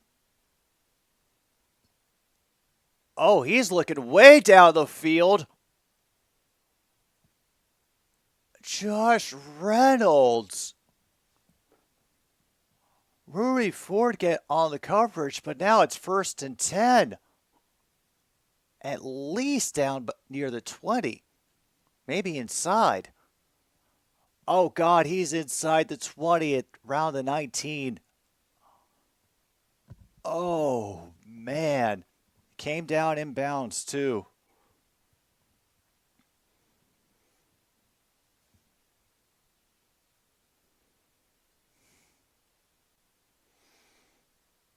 All right, they need to stop. David Montgomery ends up finding the 2nd lane and will follow for a gain of 4. Ooh. The Motor City Kitties. Oh. Yeah, at the moment, folks, our bandwagon is still being pulled by a Ford Pinto, but we're hoping to, at least get it up to perhaps a Fiesta. And a great job by the middle of the defensive line getting in there, causing a loss of at least 2 for Montgomery on that play. 3rd down coming.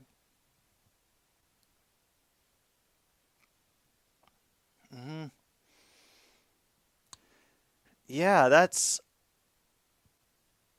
that's something that I was hoping to see more of, honestly, from the Packers. I'm a little let down that they didn't do too much of that earlier.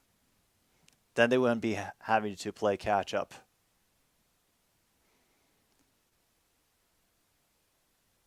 3rd and 9, they will run it again.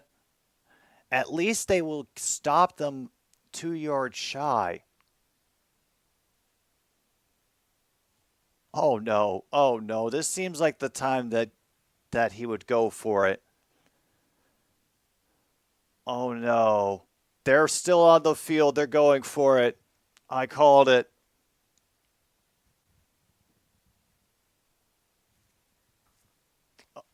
Oh my goodness. Meanwhile, there's a walk for Seattle. Oh. There's Montgomery, I think, in the backfield. All the pressure veering in. Tried to draw them off sides. Instead, they have to spend a timeout.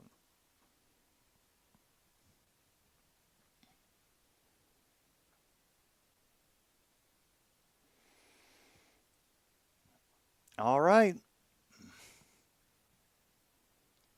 So that'll be Riley Patterson out to do another short kick.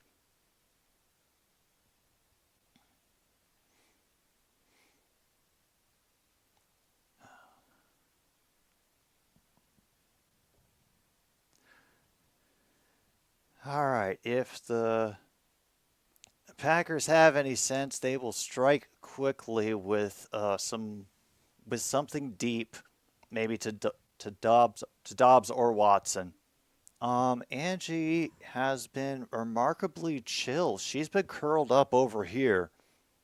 Strangely enough, she is on a Vikings blanket, in case you were wondering. That's supposed to be for Monty, but she kind of claimed possession of it by rights of I told you so. But Monty claims the bed. So 30-yard field goal attempt on 4th and 3 coming. Ooh, just before the blocker came in. 8:10 to go. Detroit Lions 30, Packers 17.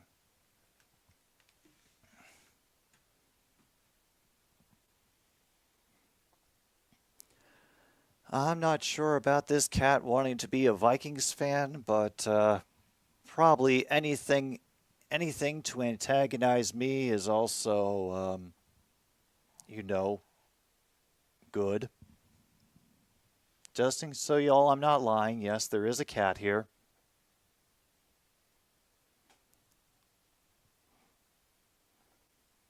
No, I don't have any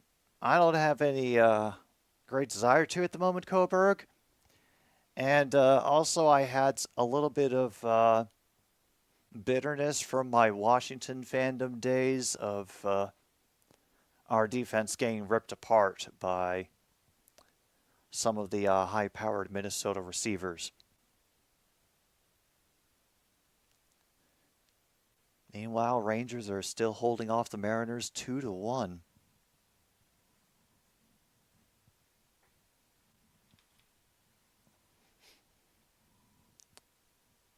Hey, don't feel too bad, Angie. At least a team in the AL West is suffering.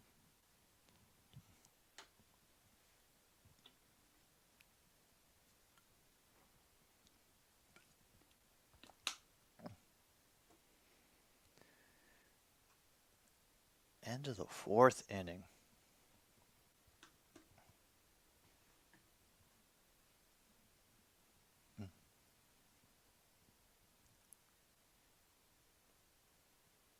Oh yeah, I think. Yeah, this is 13 points. This is an attainable goal for the Green Bay Packers. It just matters how quickly they can score. And now we start off with a flag. We came back late.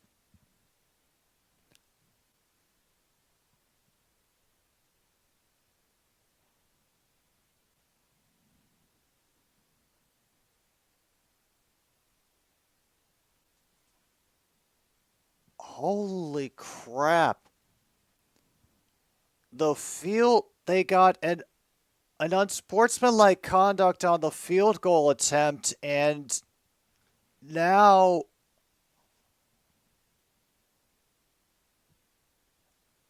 is it going to be first down us again? Holy crap.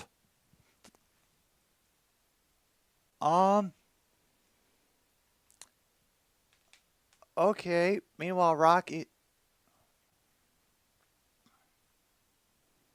Yeah, first and goal now.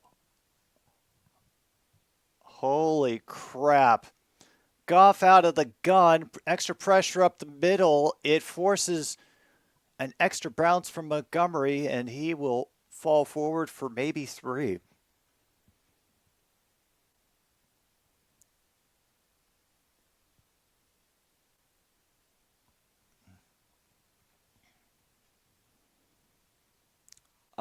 I think it's because he didn't do it because it was the distance from the line he was from the line when he did it. It's some kind of finicky thing, and I've already forgotten it. But I say if you could do it from at least this far back, then you've earned it. But if you do it from this close, then whatever. Second and goal, and a great job stopping Montgomery in the backfield. They'll drag him down at the 7. As Wyatt, who is coming in. Meanwhile, Darnell Savage whooping up the end zone crowd.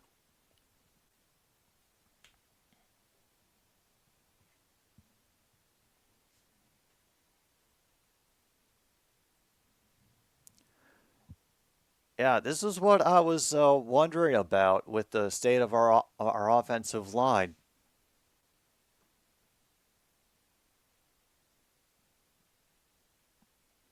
Because he touched the Lions player while he hurdled? Oh, okay. And they'll go for another run again, and he gets down to the 1. Oh, Montgomery. Oh, my God. Are they going to go for it again?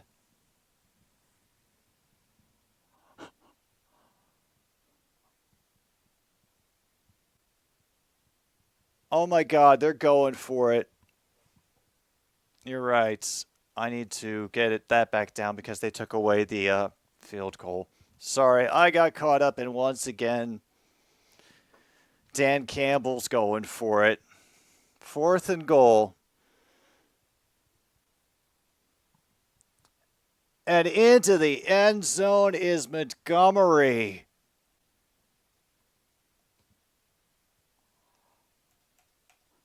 "26 carries tonight and 3 touchdowns. Oh my goodness. Oh. Lions now have 370 total yards. Oh my gosh.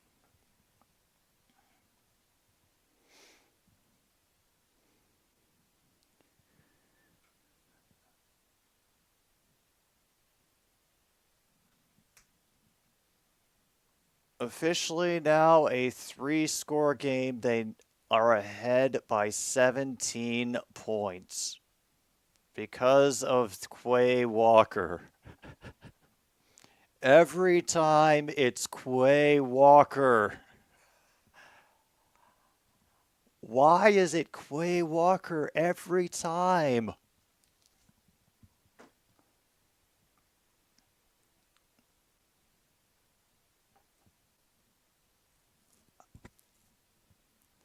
Yeah, True North, I'm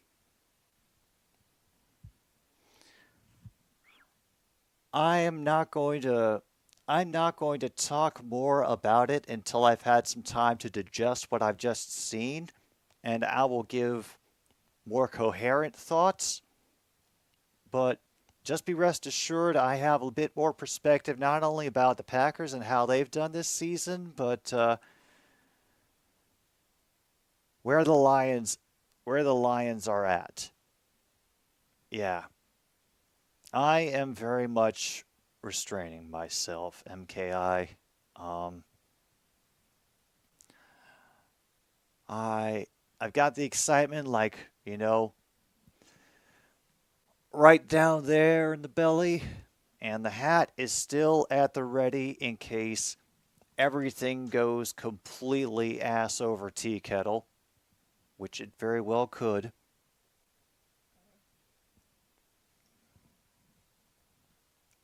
How you doing, Angie? You just glad to be here? I think she is, folks. And I don't know if y'all are still here, but the new folks who came in, I don't know how you found me, but thank you for being here. I hope you enjoyed your time, and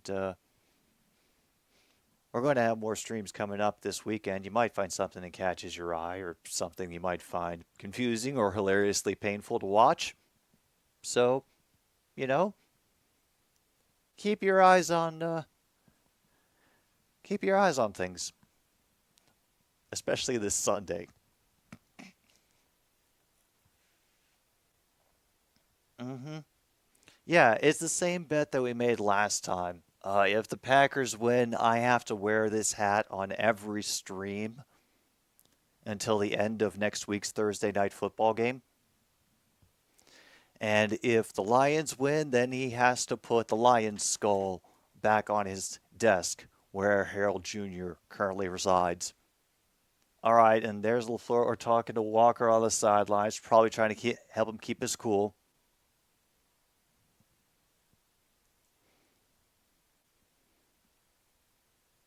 Just promote Thursday night football. I mean, even in the pregame for this past Sunday, they weren't advertising the opponents of the Chiefs and the Cowboys. They just advertised that they were playing at a great sweep of Nixon's leg before he can get across the 20.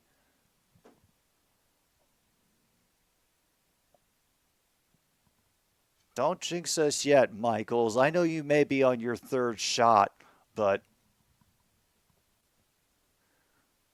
meanwhile, Rockies are beating up the Dodgers 13-4. The Dodgers have already won their division, haven't they? So it doesn't matter. This is just fun and games now for them. Oh my God, you can hear the Let's Go Lions chants at Lambeau. Oh my goodness.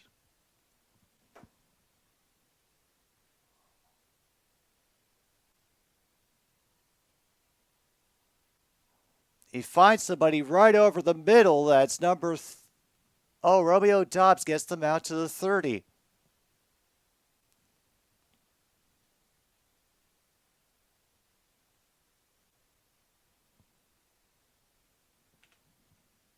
Oh, it's happening?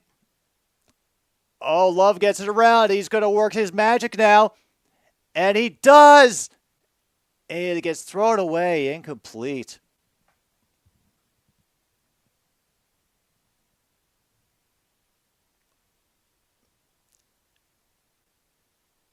Oh, and they already said out loud on the broadcast, we're not trying to jinx them or get ahead of ourselves. And see, that dude's wearing the ski mask. He's representing for the rest of us.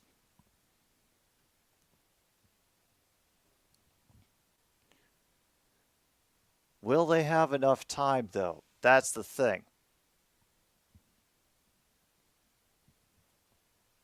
Not sure why that stoppage just what happened, but and that's DeGuerra again making the grab. It'll be third down and short.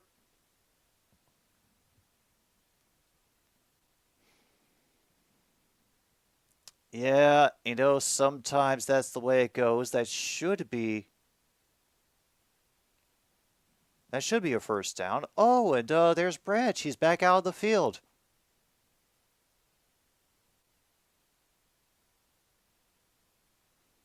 Yep, we're talking about his binky. Don't mock Brian Branch's binky. I don't know. Huh? Torre comes down with that, but damn.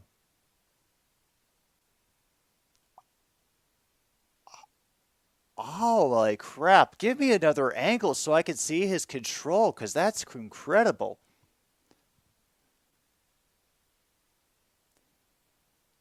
And meanwhile, now we have to wait while Brian Branch is down again. And yep. He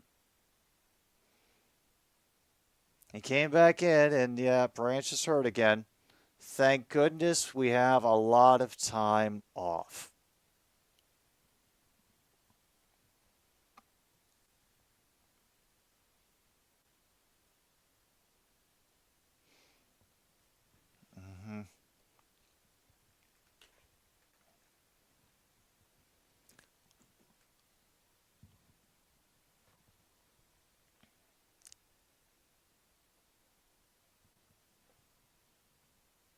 You know, honestly, I think whatever is going on with Branch, they did risk assessment and they figured that they could put him in a little bit. I don't think they'll keep him in after this.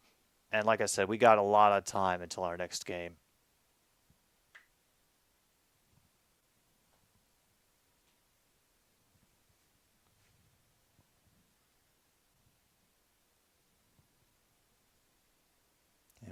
We've made it to the bottom of the fifth, and still Texans Rangers 2, Seattle Mariners 1.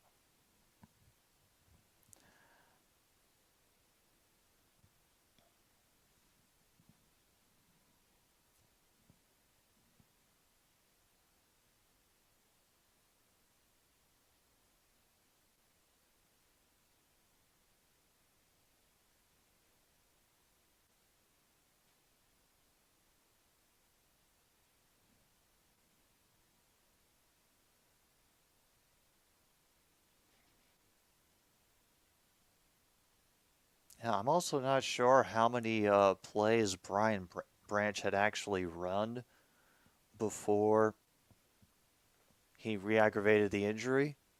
So, yeah, that's a different problem altogether. Yeah, oh, that's Jerry Rice. Okay. Oh, they are very particular about who they're targeting with this for NFL Plus.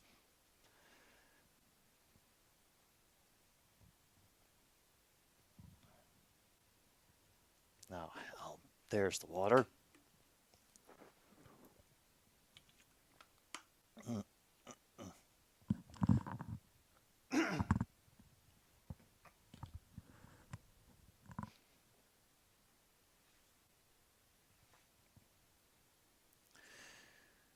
Yeah, major issues for the O line, but you also had a lot of people injured as well. And now we get it picked off by number 23. Kerry Jacobs run out of bounds at the 20.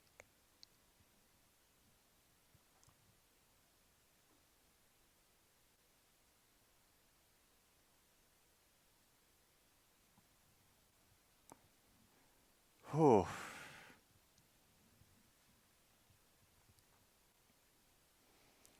So I suppose that I should go in and check on Grossi's stream. Yeah. Mostly I want to see if he's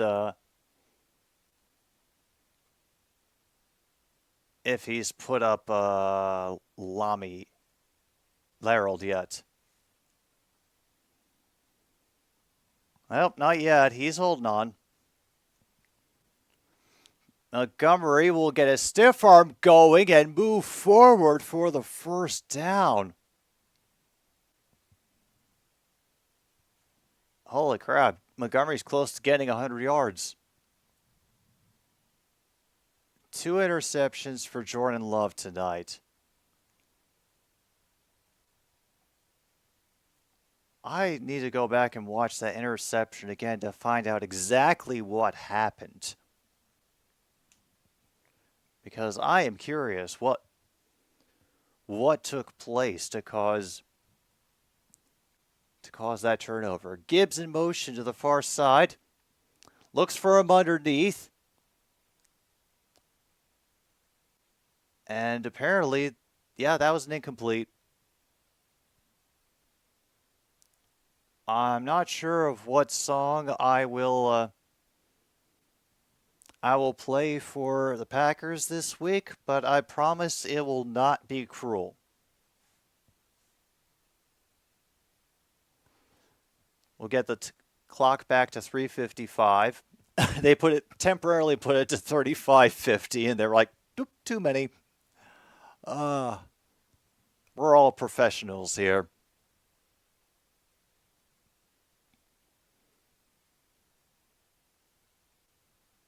Second and 10, we get another run out of Montgomery. Gain maybe 1.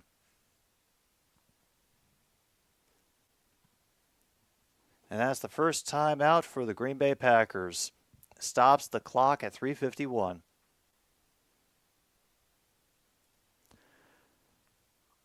Honestly, people in the chat and Rossi's chat are already saying love isn't him. Not true. Not true.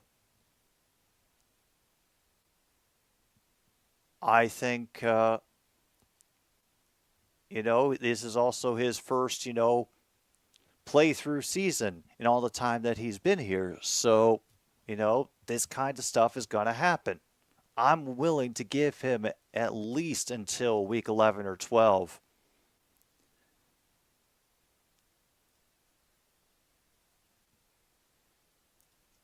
Let me ask,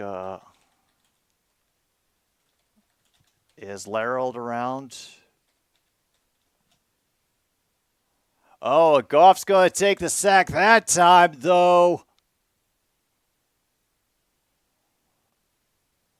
He got crushed a little bit on that one. Ooh. And now that's the second charge timeout for Green Bay. Oh, I'm not going to put that in the chat yet, but I'll keep it ready to go. Let me get the second Packers timeout gone.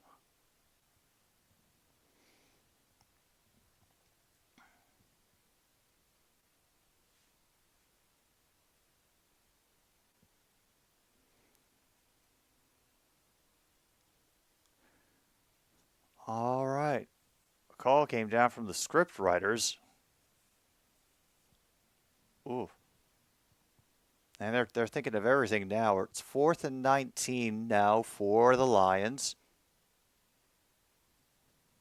Here comes the punt. It'll get fielded 31. A great run forward to miss the tacklers across the 50, inside the 40. Nixon down inside the 35.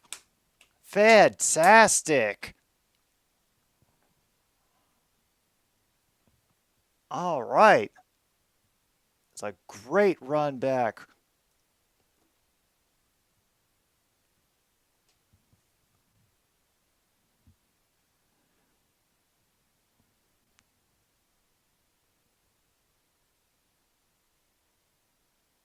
Yeah. This is why I say we never say anything until it's 000. All right, and there is another sack. First Hutchinson chasing him and Kaminsky bringing him down.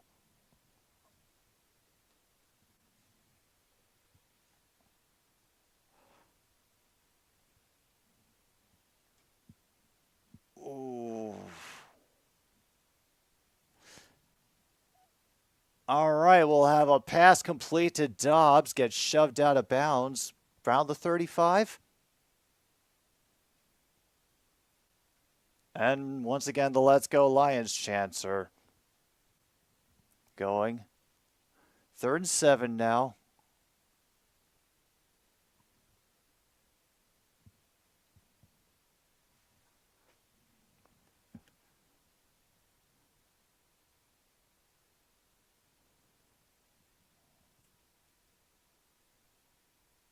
Okay.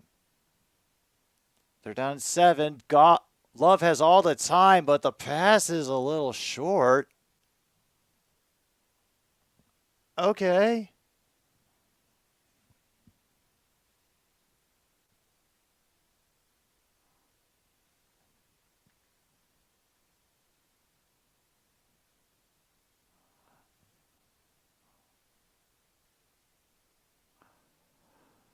All right, we have a 50-yard field goal attempt coming up. Love, I don't get what's going on with Love. Somehow they managed to open up the passing game a little bit for them to, get a few more points on the board, but that interception and then what was looked like just a weak pass when he seemed to have plenty of time left in the pocket. I don't get it.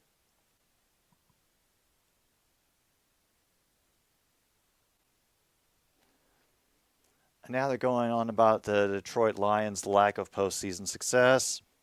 D.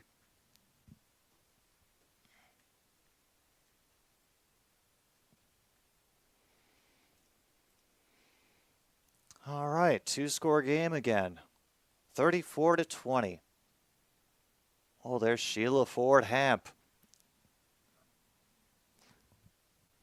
Down to 2:52. Oh, they're playing for it all. They're not giving in. Carlson is setting up the onside kick. Angie wants to interfere. So we do not let her.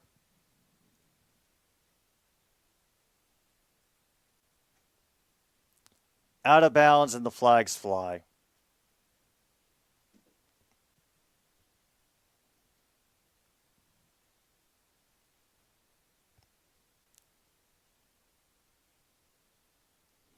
They will take possession at the out of bounds.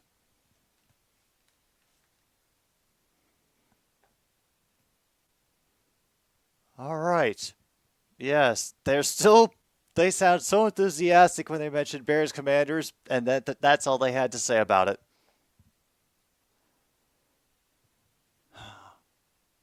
No, we've still got time. Nonsense has happened before. There's right in motion. Montgomery breaks free of one tackle and finally gets brought down to 31.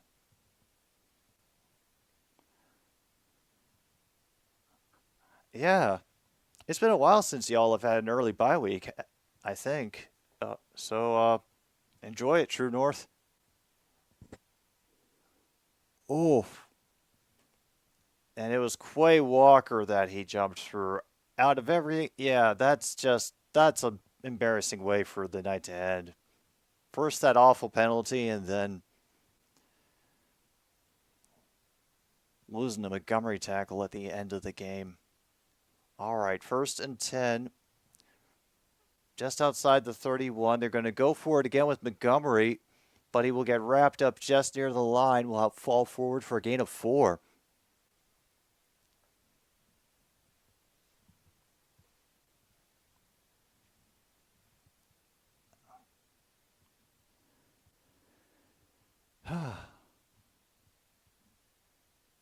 Yeah. I'm feeling pretty good right now. I am. I know we let up a little bit in this second half, but we also managed to force a turnover that kept us into it. So, yeah, and I am amazed that Montgomery's been able to do as much as he has in his return when I thought he was going to be out for much longer with that injury. No coaches challenge allowed in the last 2 minutes. I think they're highlighting that for all the Lions fans in case something goes completely ass backwards. All right. They're taking their time.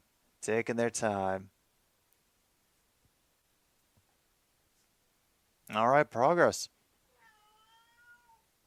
Porter settles on the near side of the line. Wright follows him. Montgomery cuts through early. And they will stop at 1:55, I'm assuming, for what will be Green Bay's final timeout.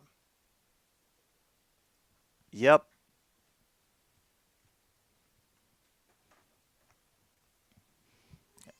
Yes. Yes, you're back, Angie. I know. We will share it with the world. You have come back to celebrate the victory of the Lions, whom you've been supporting this entire time. Isn't that right?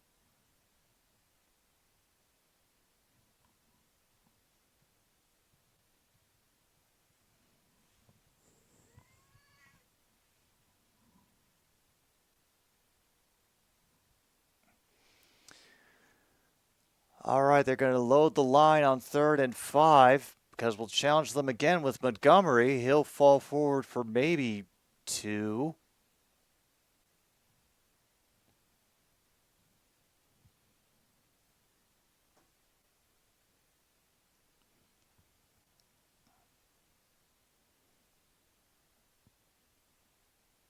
All right, will be 4th and 3. Oh, yeah, there's a few. There are more than a few disappointed fans in the stands, and I do not blame them. This is more of a failure of the offensive line than it is on Love. I think he did just about everything he could, short of, growing wings out of his ass so that he could fly. Meanwhile, we'll get down to 1 minute and 10 seconds before Detroit takes its second timeout. Okay.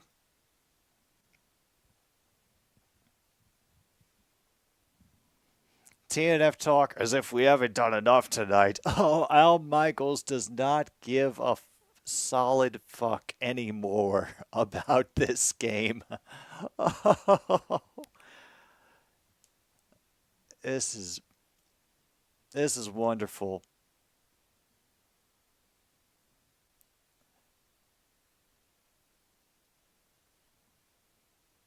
All right. Oh.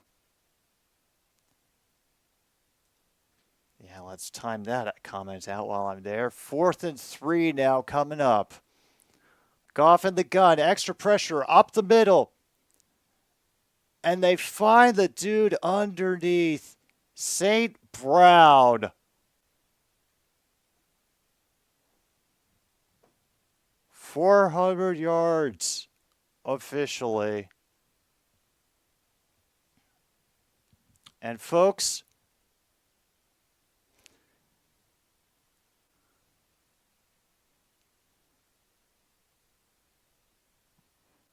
oh man, Tyler. It happened. There's the kneel down. The Isotopes win a game! The Isotopes win a game! The Isotopes win a game! I have to go over to Grassi's chat to ask him real quick, is Lerald around?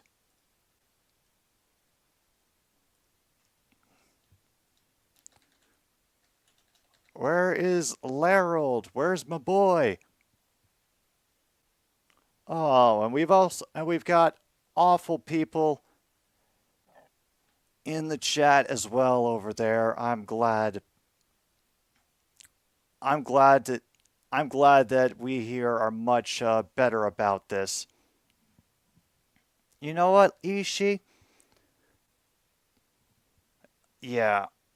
Honestly, with the amount of wreckage that we're about to inflict with the sacks and those 2 interceptions, yeah, our defense did a great favor to us this game. And I will bring in Monty for an end-of-game celebration in front of the camera. That seems like a good idea.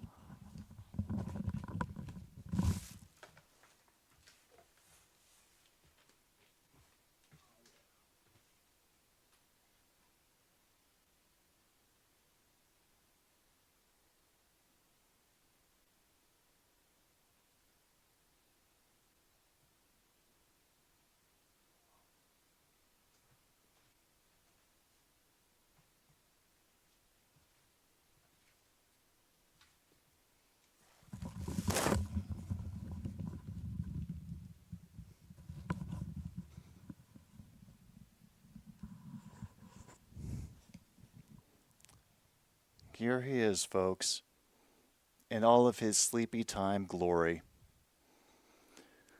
Meanwhile, the Dodgers have won their division.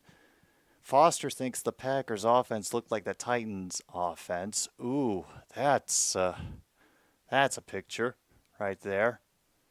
And it seems that everybody in the house is okay with this result. Maybe Angie's not happy about Monty being in here at the moment, but, you know. At least I'm not hearing any growling. All right, Monty, you've done well, buddy. Thank you for your participation in tonight's activities. I just saw her eyes get real wide and real dark. So I'll have to comfort her after this. But damn, the Lions did it. We beat the Packers 34-20 with a minor hiccup of that early Jared Goff interception on our offense, and then the defense just taking care of business when it needed to. It is a good win for the Lions, John Jay. And I'm sure Grossi will have a lot to talk about tomorrow on GPS. I'll have even my own thoughts, too, tomorrow for when I'm live for the Argonauts versus the Blue Bombers.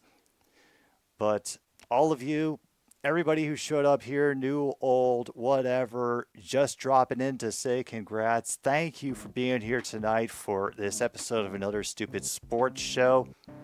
My name is Jim B. I am agog. I will get real words tomorrow, I promise. Take care of yourselves. Thank you for tuning in. Good night, Milwaukee, wherever you are.